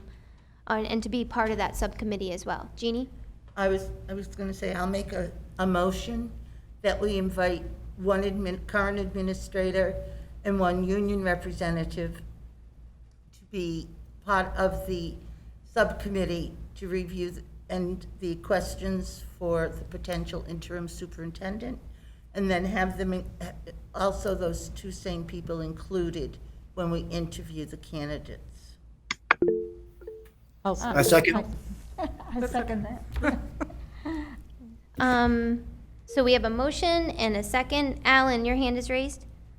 I'm wondering if Jeannie would consider amending that to include a town representative where Joanne can reach out to a town coordinator or something from one of the towns to be there as well. I think that would be important to extend that invitation. As Which I part of have that. no problem doing it. My only question is, Joanna's going to reach out. Are we open to having someone from each town? If we have someone from each town respond, that's making that subcommittee extremely large. Yeah. And it would be very difficult to accomplish anything. So I'm just bringing up that as a point of interest. I'm not making a motion, I'm not saying yes, no, whatever. My intention. Yeah, we will be would- having, everyone available to give us feedback at the interview process too. So, Nathan, your hand is raised, and then Alan. Yeah, I think we need to get the towns involved, and getting the town coordinators involved is a great way to do that. I think at this initial stage, we need to keep it smaller. We need to focus on what we can do. I think at the next step, that's a great thing to do. But I think initially that we should limit it to what we already have: the school committee members, a member of the administration, and a union representative. Thank you. David's hand is raised. I would just note that there are only two town coordinators who are not on the school committee. I was just going to say that. Thank you. But are they a part of the subcommittee to review the One is, questions? one is. All right. So be it. Jane, you may come up. Oh, don't forget I me, think you Julie. should delay including town representatives until you're looking for the permanent superintendent.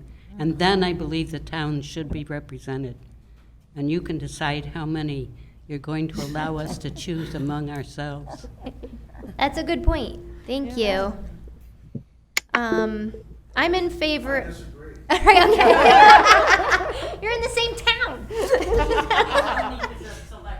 Oh, right. We're gonna have to negotiate, we're hopeful that the interim superintendent's gonna come to talk to us Yeah, about. you need. I'm sorry? You do I'm announce Bob yourself. Raymond, I'm Thank sorry, you. Select Board Chair, Town of Bernardston. We're gonna have to talk to the interim superintendent about budgets and stuff like that, just as well as the final one you select, so that's why I'm against that. Thank you. Look, they can fight it out over the next week. Yeah. Yeah, we'll certainly take a vote, but I'm in favor of inviting whoever may want to be a part of the process. It's an open meeting for the interim superintendent, and then, you know, people can decide whether they want to be a part of it or not. Alan? My intent, and I'm sorry I didn't make it clear, I wasn't expecting 4 people, but my intent is to have one person, whether it be the town coordinator in Northfield, but that might be the obvious choice, but at least have one person be a part of that subcommittee to be invited so that, you know, they can report back to their constituents and keep them in the loop. I think that's really important. I think it sends the correct message, but no more than that, just one. Reach Okay. out. It's an open meeting. So there's currently a motion on the table. What is the motion on the table? When it gets to close to 2 hours, I said the current school committee members that have opted to be on the subcommittee. Yep, the 5 of them, yep. And along with An administrator? an administrator, current administrator, and a union representative. And there was a second to that. So, any more discussion surrounding that? And then Alan? I had just asked for a friendly amendment to that to just include a town coordinator. And I was checking with Jeannie to see if she was in agreement. If not, so be it. Not at this time, I am not, Alan. I Okay, think thank that you. this is for the questions, and as Julie stated, next Thursday, there will be representatives from the towns at that meeting when we're interviewing. All right, so all in favor of the motion as stated? All right, Nathan's hand is raised. Robin's hand is raised. David? Yes, his hand is raised. And opposed? I'm not opposed, I'm just abstaining. Abstaining, okay. Who's that? Alan. So that motion passes. All right. So next order of business, along with that same topic here of this interim superintendent search, is we are currently without a superintendent. That doesn't feel good to anyone, I know. And while we are trying to get this process moving, you know, as fast as we possibly can, while still doing our due diligence and making sure that we're choosing the right people to come to the table, and we're going to choose the right person for the interim role. We do need, I feel, to appoint someone as a point person within the school district. Now, it's important to know that, I know during the last meeting, we threw around a few different terms, like interim. It's really not any kind of preliminary interim superintendent. It would literally be a point person. So to bring forth, it's just the responsible professional thing to do, I feel, to have someone appointed for the time period between now and when we have the interim superintendent in place.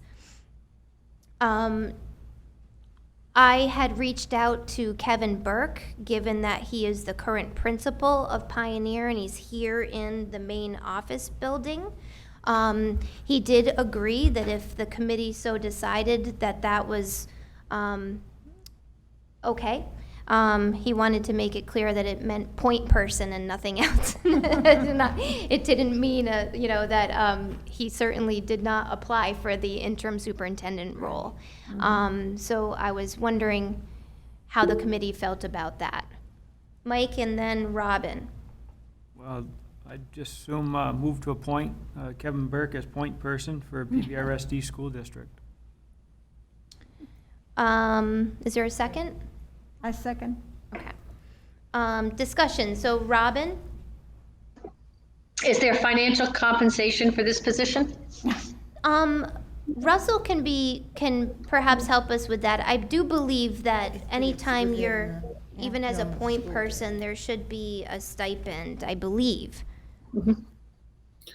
Yeah, that would be up to the parties, but I think he really needs to be authorized to make decisions that the superintendent would need to make during this brief period of time. Not just a point person, because if an emergency comes up, you do need somebody that's operating in that role to say, this is what we're going to do. Hopefully that won't happen, but. I see. So perhaps I would need to revisit this with Kevin, just to be, or just to understand, have him have an understanding of, as well as what kind of decisions he could potentially need to make in that role. Looks like Ariel has her hand raised, and then Robin. I just wanted to give an example of something that this role would need to do. So for instance, I do the title grants, and the superintendent needs to sign the cover page for them, and they're entitlement grants that come every year, and we use them to fund Title I tutors, et cetera. And right now I have nobody to sign those, and I need someone to sign them in the next 2 weeks. So that would be a job that we would need them to do, is just to like sign off on a grant that it is a legal responsibility. So I think that's something to take into consideration, but most likely nothing goes wrong with it. It's fine, but that's part of it. So just wanted to put that as an example. Okay, thank you, Ariel. Can we ask Russell that question? What question would you like to ask? The one that Ariel just mentioned about so Russell, signing off as super, for the grant. So there are certain tasks that before Superintendent Schedule left, he did meet with the administrative team and kind of divvied up some things that people could be in charge of, essentially, right. We were hoping to, like I said, it doesn't feel right to not have someone be in charge in this case, but what are your thoughts here? Yeah, I think you need to appoint somebody to be holding the role, even if it's really just the title of superintendent for the next couple of weeks. And I would think you'd have to do some type of stipend. But Ariel is correct. I mean, you have to have somebody that has authority to sign off on things and make decisions in this period, because right now you have a complete vacuum, really. So it is more than just a point person. That person really needs to be granted the authority of the superintendent, or the power of the superintendent. Okay. Oh, by the way, I did check with this, there is not any law that we have to appoint someone. So there isn't, there's nothing within Massachusetts law that if there's a period of time in situations such as these, that someone has to be appointed. I just wanted to make that clear. I felt that it was us, though, doing the right thing and making sure that someone was in the position, and for exactly like the cases that Ariel just spoke of as well. So there's a lot of hands raised. Nathan, your hand is raised, and then Robin, you were first. Sorry, Robin, go ahead.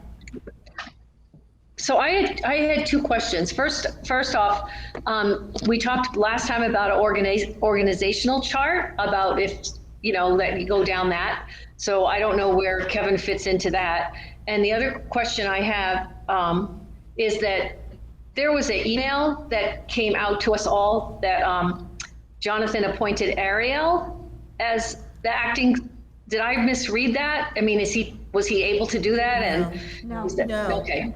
All right, so that is void. Nothing against anything that Ariel is or anything. I'm just trying to understand, because there was an email that went out like that. And yeah, so a second email was then sent that so the outgoing superintendent does not have the authority to appoint the successor in that case.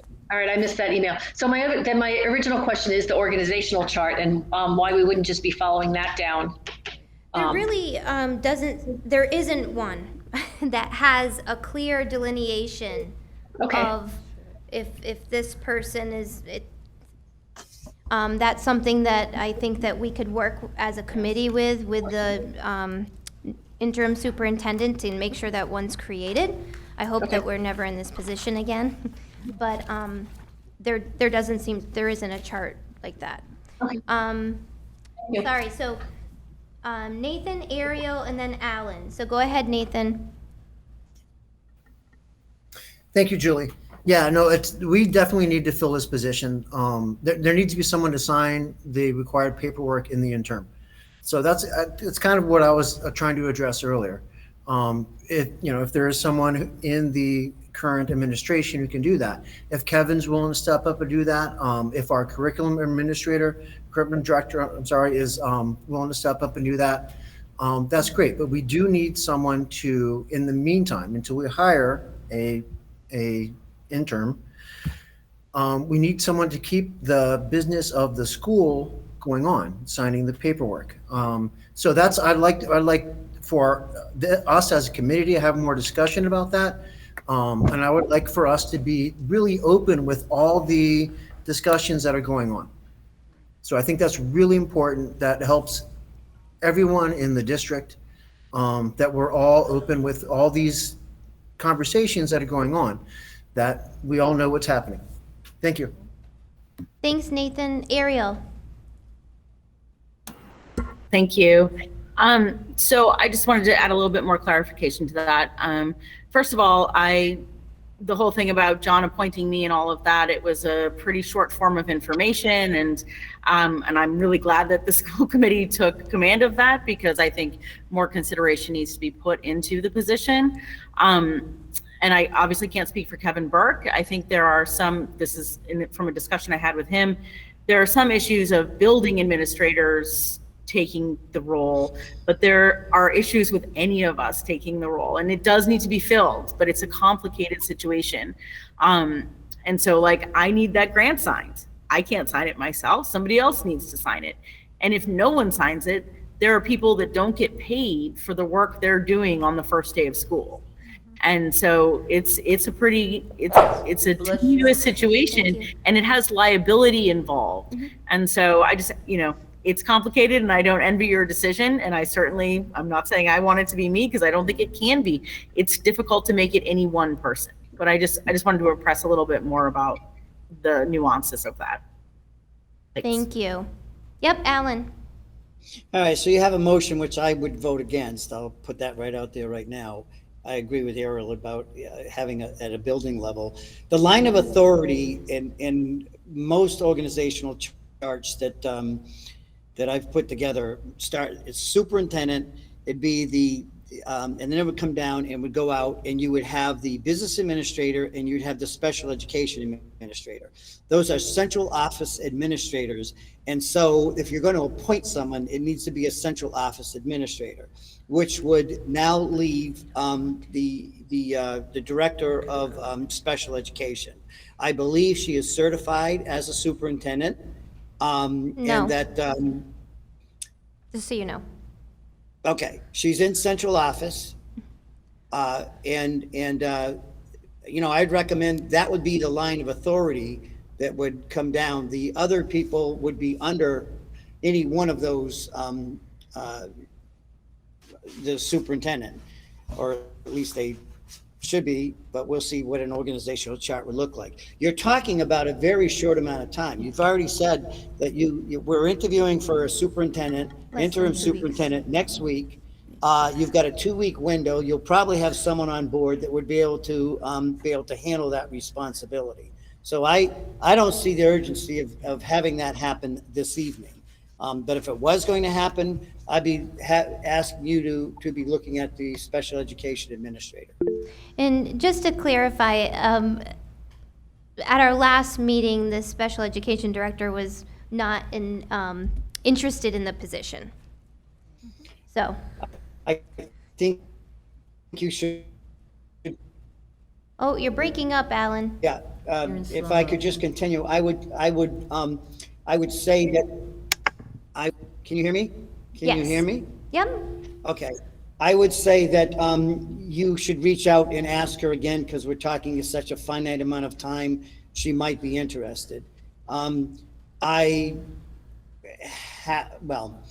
needless to say, someone who's writing the grant and someone else signing off on the grant, it needs to be another person. And I won't, get into my concerns about the grant that was written recently. So I'm going to vote no, because I don't think it should be a building principal. And I don't think we should be taking an action tonight. We have to. Okay, thanks, Alan. Ariel, your hand's raised again. Just the small point that I just want you to remember that it needs to be illegal, and maybe Russell can add more light on this, but because they have to do whoever it is needs to do signatures, it just needs to be a legal appointee in some way. It can't just be like, oh, someone will take care of that, which is kind of what I thought I heard Alan say. Maybe he. No. Hold on. Yeah, you would need a vote, and we would need an MOA also, because you need to have the money, whatever you're paying for the stipend for the auditors, you have to have a written document memorializing it. Okay. Stephanie, did you have your hand raised? Yes. So I know that there's no organizational chart, but is there anything in the contracts of the administrators or in the central office saying that they would have to be the point person in a situation that comes up like this? Not that I'm aware of, and I'm seeing some heads nodding no from, That's unfortunate, because understanding, business operations or whatever, there's going to be times where your leader has to be excused from something and somebody else has to fill in. And so I believe how it works is if an administrator, for instance, is on vacation, they can certainly appoint someone to handle their tasks. But if there's a resignation, they then can't appoint someone to take over for them after they're gone. Do I have that right? I think I do. Yeah. Okay. Michelle? So have you talked to Kevin about what this would entail, like facilities? So, that can be a lot. I was Sure. thinking each maybe principal could be responsible for opening up their building. So, and I'm sorry, Russell, I didn't call you again. I should have. So I had spoken with, who did I'm mixing everybody up now. Kevin. Kevin. Kevin Berg? Oh, yeah, no, I had spoken with the financial overseer, so Rick Kingsley. I got clarification on what the legalities were around it, and Russell confirmed that there's no law that we have to have someone in this short period of time. However, it is good business practice. Right. So, essentially, the conversation that I had with Kevin was around, would you be willing to be a point person? And in my own limited experience, I envision that as literally perhaps an under 2-week period, that anything that came up in this building, which he resides in with his permanent office, that he could bring forward to me, or to our legal counsel, Russell, or to the overseer, anything that needed to be dealt with hands-on in that period of time. So I did not have, and I did say to him, working in conjunction with the building principals, just to make sure everything was going smoothly to be able to open school. Right. I think Russell. So it would need to be another conversation to know, this person would have to be, as Russell said, and there would need to be an MOA, there would need to be the stipend, they would need to be recognized and voted in as into the superintendent role for this period of time. Did I get that right, Russell? Yes.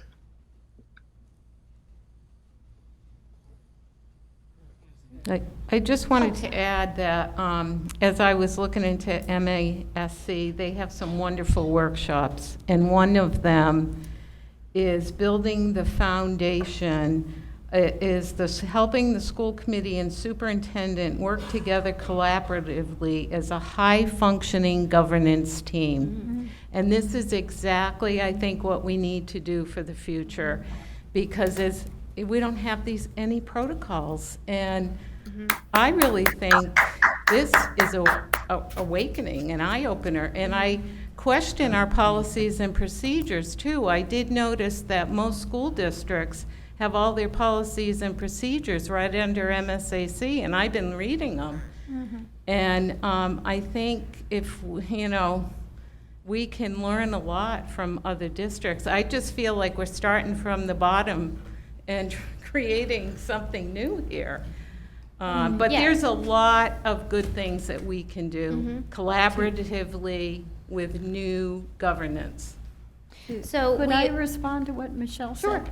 As soon as we finish our policy manual review, ours will be posted as well. Okay. And that's part of what we are paying them to do, is to maintain that on their site for reference and for further revisions. We don't typically have citizens' comments during the meeting. I just wanted to make sure it was okay for okay, you can come on up. Just state your name. Megan Damaris, principal at Northfield Elementary. I would say that the remaining administrative team is happy to work together, and we can do so collaboratively. 2 weeks seems like a short time, but not these 2 weeks. Yeah. We are in a very critical time period, and we are not in a normal opening yet. We still have decisions to make about our safety protocols. We don't have a lot of guidance from DESE right now, but we know that cases are on the rise, and so we need to make those decisions. We need somebody to be able to come to school committee and say, do we need to vote on this or that? Do we need the union involved in this or that? We are without a superintendent, without a business manager. We are without a facilities director who's on leave until the start of school. We do not have a after-school time program coordinator, and our tech director has been, we've been without a tech director all summer, and I believe that person starts on Monday. So the list of things that are not getting done is growing rapidly. And again, so I think we have a great administrative team, and we are rallying, and we're doing what we can. And the central office staff is rallying and taking on extra tasks, so that's great. But we are at a critical juncture in our time. So any other 2 weeks of the school year, or if we didn't have a superintendent but we had a business manager, or vice versa, I think we'd be okay. But this is a very unique situation. Thank you, Megan. Okay. So, I don't necessarily feel comfortable moving forward with voting on Kevin Burke, given that I didn't have a full understanding of the scope of the I'll withdraw. withdrawal. Okay. Thank you. I withdraw my second. Okay, thank you. But this leads us to a discussion about then, does the committee want me to go back to him and entertain this with a clearer understanding? Or, what would we would like to do? Wait 1 week. I know, and given the fact that we're within this 2-week period that Megan just spoke with. I'll make that motion, that appointing Kevin to serve as superintendent. No. Well, I would be contingent upon his contingent agreeing. upon his agreement, understanding That's right. okay. That's right. Okay. I'll second it. You'll second? Okay, so, Robin and Alan have their hands raised. Robin? So I do agree with Alan that it really should be an administrative person. And part of taking, and I'm not trying to be a pain here, but I think we should present it to the special ed administrator again and ask them if they would take this on for 2 weeks, because I really feel like it should be someone that is in that sort of position. And I think that comes within the scope of when you're in an administrator. Like, I don't know, I worked in a hospital. If the head administrator wasn't there, the next person down, and it just kept going down. But if you were in management, you knew that you were going to possibly be in that lineup. So could we just ask again, possibly, if that person was interested? Alan? I agree with Robin. I think it's in the best interest of the district to reach out and find out if she's willing to do that in this, unique circumstances. And then, we're meeting next Thursday. So we can make a definitive answer, but I think we're going to have a superintendent on board. I'm very optimistic that we're going to interview 3 great candidates, and we're going to have a hard decision as to which one will be the best fit for the district, and we get them on board. Nathan? Yeah, thanks, Julie. Are there any pressing issues within the next week that would need to be approved? Are there any grants or Yes. anything that would need to be approved? I don't need to by- ask anyone to say yes. Okay. So then we need to move forward. We need to not wait till next. We If there are are now pressing issues, right. we need to address them. Russell, so first, though, we have a motion. We have a motion for me to go back to Kevin Burke.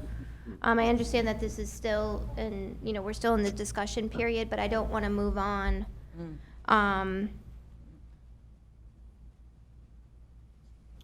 Until that's been. Maybe we can ask the person right now that would be third in charge. So, Russell, we do have someone here in the meeting here live that's being spoken of. So, is it appropriate to ask now? You could do so. You're obviously putting the person on the spot, but I don't think you have a choice because we got to make a decision tonight, in my opinion. I'm sorry, but Christine, would you mind coming forward?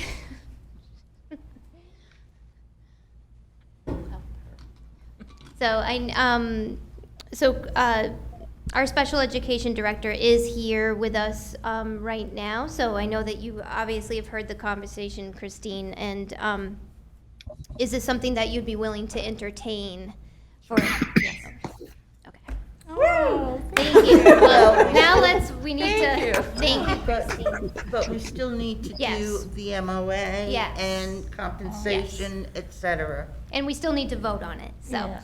but thank you very much. So I'll withdraw my previous motion. Okay, so you're withdrawing? I'll withdraw my second. Okay. I would like to make, I Alan? would like to make a motion that we appoint the special education administrator to serve in the capacity of superintendent until a superintendent is selected, an interim superintendent. Second. Oh, Kathy would like to speak.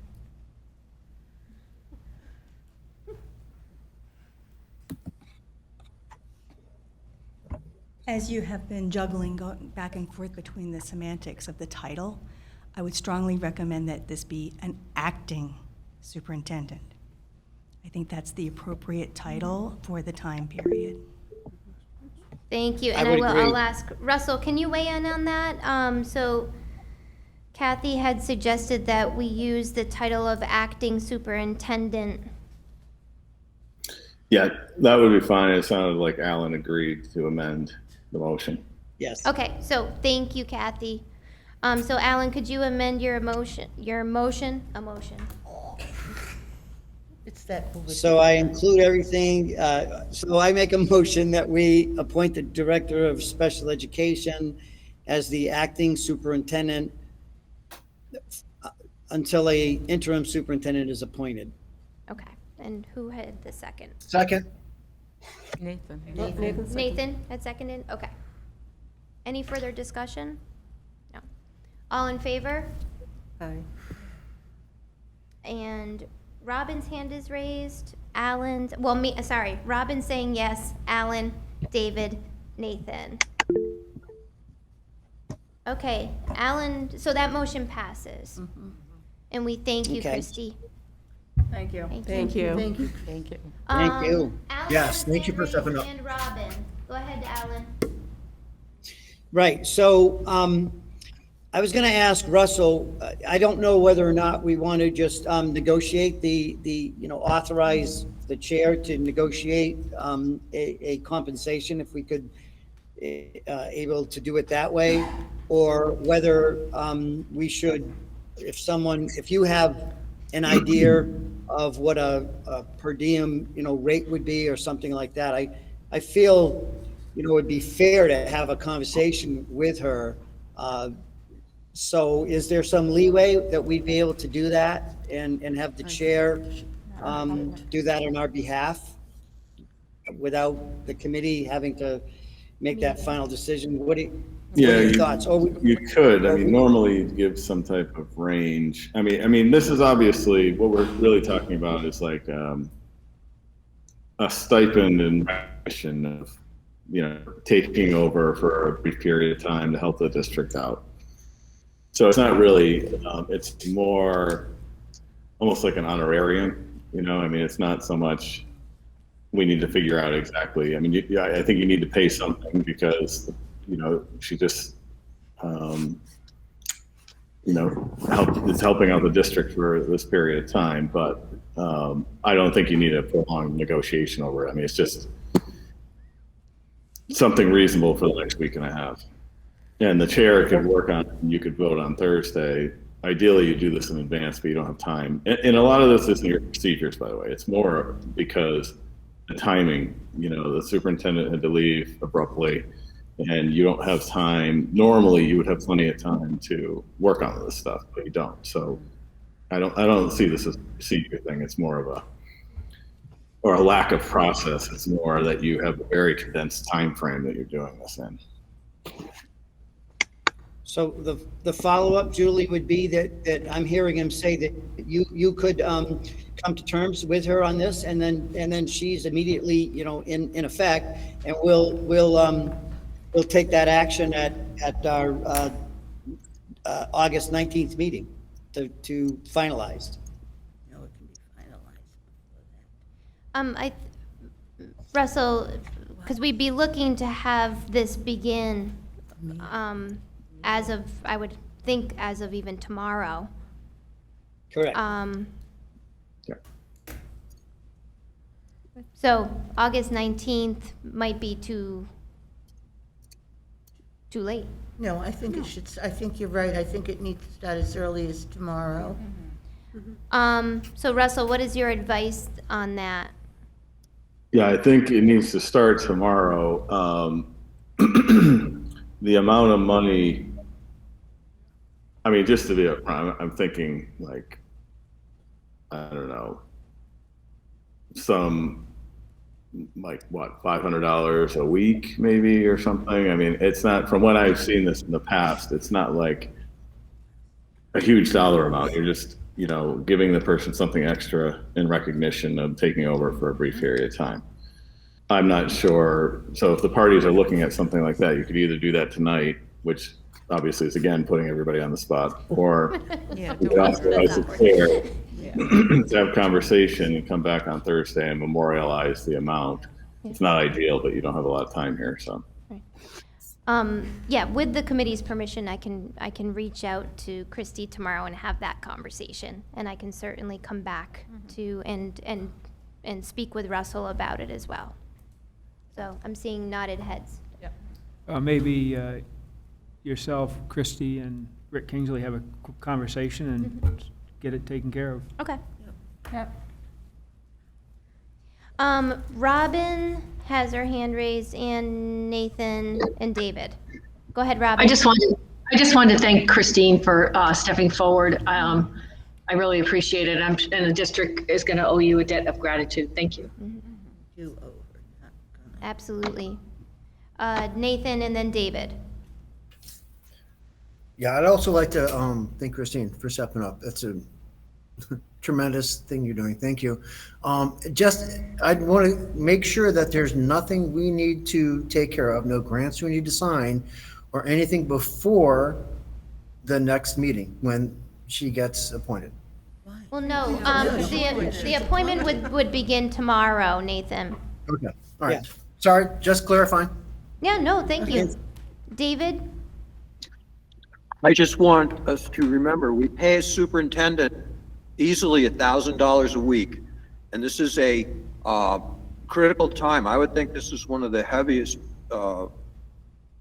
most busy times for a superintendent. So $500 a week or part thereof, to me, would be pretty de minimis recognition for stepping up here. We got what we want, somebody in our administration, and I just propose that that's what we do. That would be my motion, $500 a week or part thereof to the acting superintendent. Are you making a motion? That is my motion. Is there a second? Second. I don't, yeah, I I'll don't see second a it. second. Oh, I'll second it. Second, Okay. second. okay. So now we'll have a discussion. There's a motion on the table with a second. I certainly will reach out to Christy tomorrow and have a conversation with her regarding the compensation.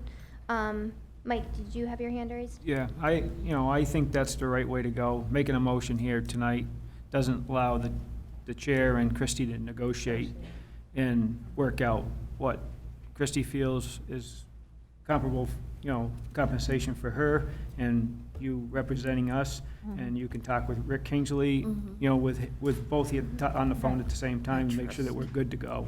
I think that's the appropriate way to handle it. Well, I think the appropriate way is for the school committee to make a decision, and we don't have an executive committee that is empowered unless we empower them to act. This just seems reasonable to me, and we could get it done and move on. We have so much to do, and we process everything to death. I urge folks to vote yes on this. Let's have a vote. Any more discussion? Well, Rena? I mean, I guess my concern is that we need to loop Rick and Kingsley into this conversation and the negotiation of, Could you explain why it's not a contract of $25,000? Yeah, I don't think we need to involve Rick. Russell, can you weigh in on that? Yeah, I would agree. Rick wouldn't have to be involved. Yeah, so we wouldn't need to involve Rick. Any further discussion? Can you clarify that amount again? David, can you restate your motion? $500 per week stipend or part thereof. So if it's an 8-day sentence, it's $1,000. Sentence. Sentence. 8 days is 1,000? How does he come up with that? No. 8 days? I thought you 500 had- for the first week, 500 for the first part thereof. I'm confused. I thought you said 1,000 per week. I said we pay our superintendent Oh, okay. easily 1,000 a week, and that a stipend of 500 a week or any part of a week thereof. Oh, So we're saying $100 a day, basically. Oh, okay. okay. So 500 per week, and then any part, okay, so, yes. So there was a second by Alan. Any further discussion? So all in favor?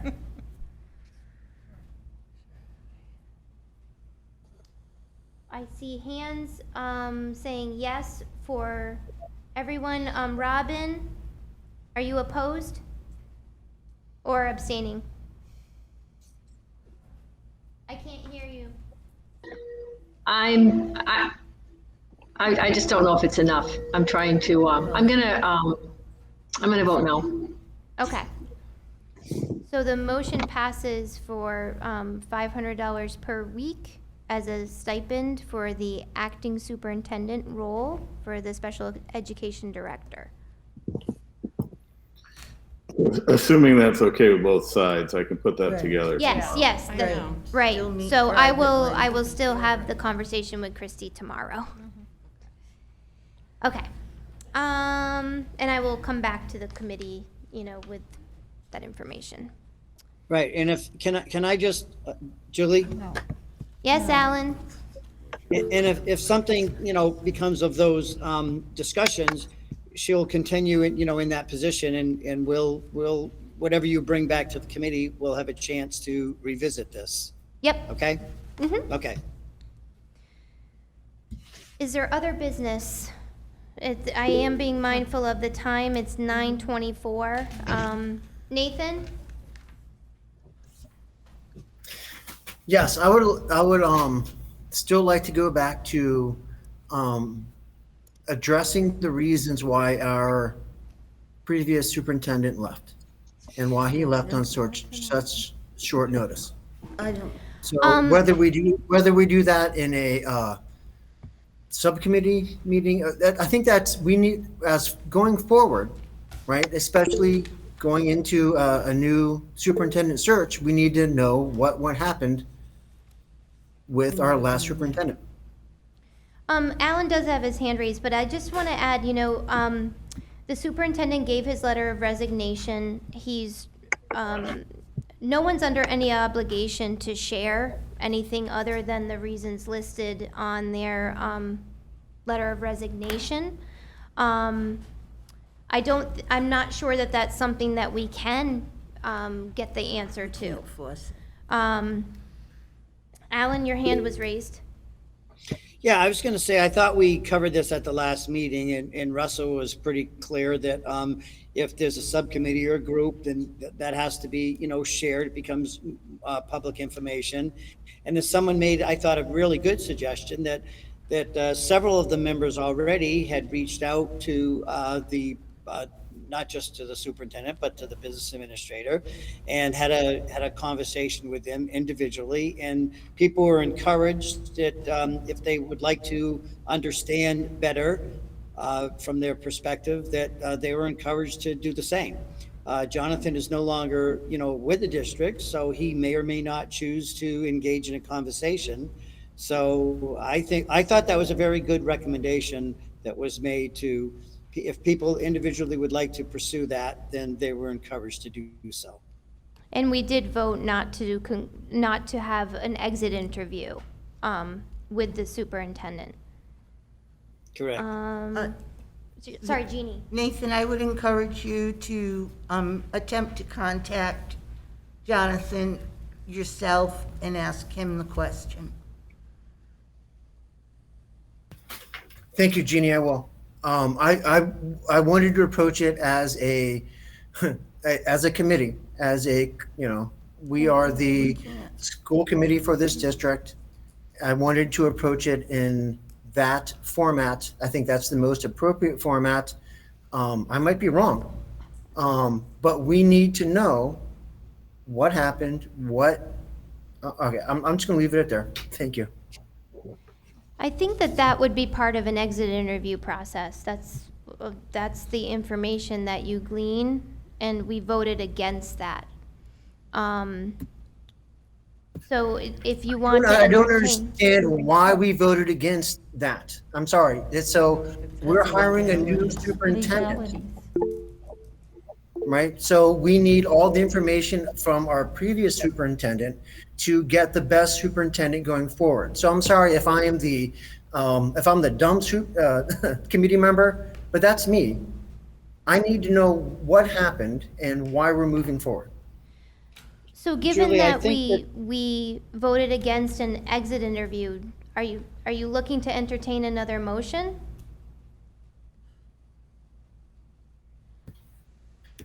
Not at this time, Julie. I'm not sure. I'm not sure what I want to entertain. What I want is information. What I want is why our previous superintendent left with 2 weeks' notice. I just want very simple answers to questions that affect our children's education. That's all I want. Julie? Thank you, Nathan. David? So Nathan, I urge you, contact John and have a discussion with him, and it will become part of the context that you move forward. I've done it, others have done it, but it's just too potentially damaging to individuals and to our school district to try to air all this laundry in public. You're right. We don't want to sweep it under the rug. We don't want to repeat past mistakes, whatever they are, learn what you can, and you'll be able to, state what you learn in ways that won't be so finger pointing and galling. He'll Thanks, talk to David. you. Yeah, I appreciate that. I will pursue that. I'll talk to Jonathan and go from there. Thank you. Alan? Julie? Yeah, I think it'd be timely and beneficial if Russell just reviewed again, so, for public purposes, why we were advised not to do that.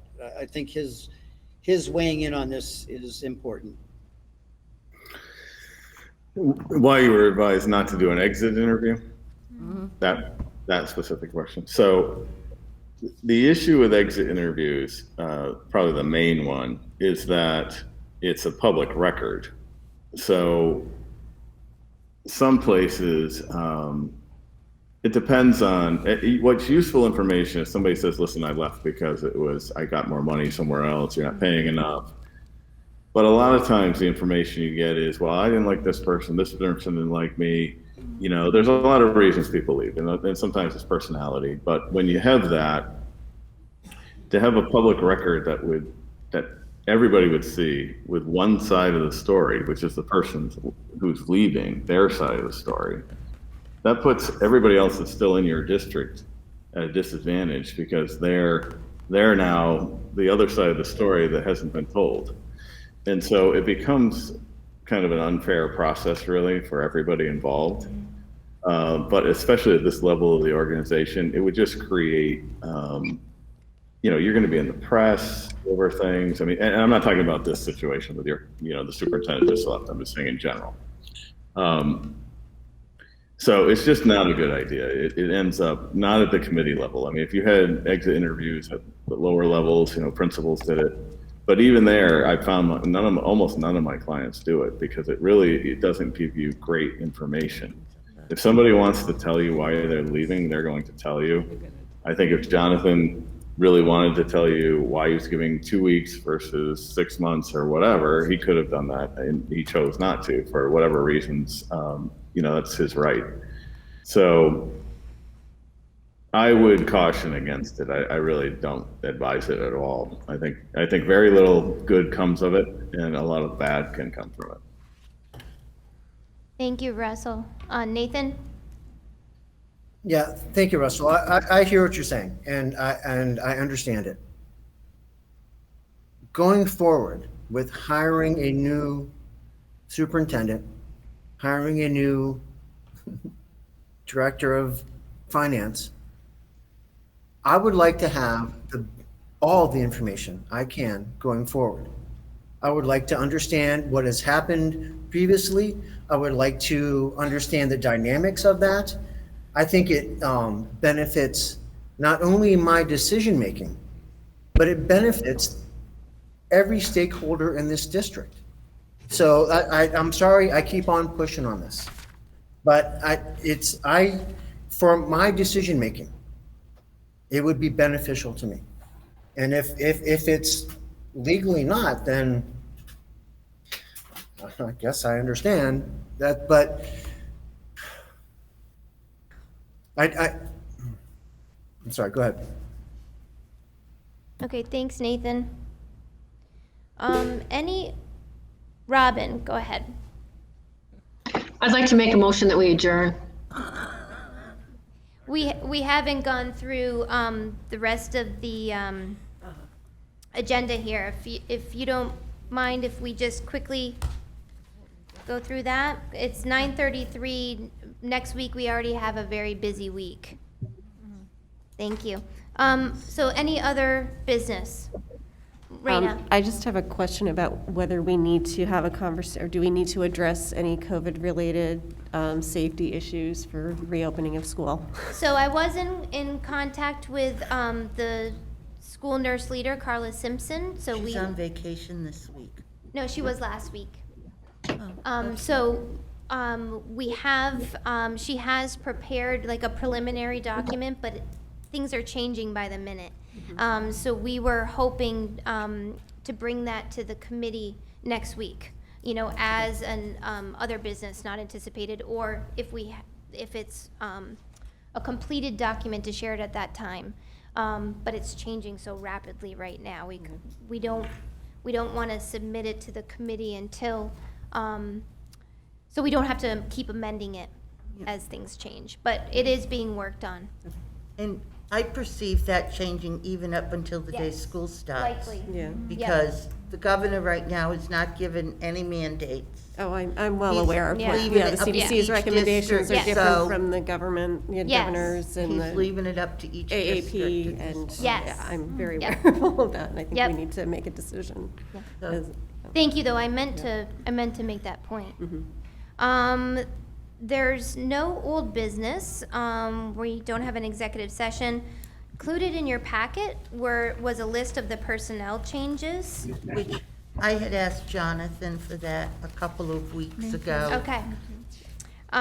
So they are listed on the last page here. Thank you, Joanne. Can I just comment? Yeah, absolutely. So this may or may not have come out in a different listing, but Kathy Halberg is also not, she left. And Who's this? Kathy Halberg, she was the school psychologist, thank you.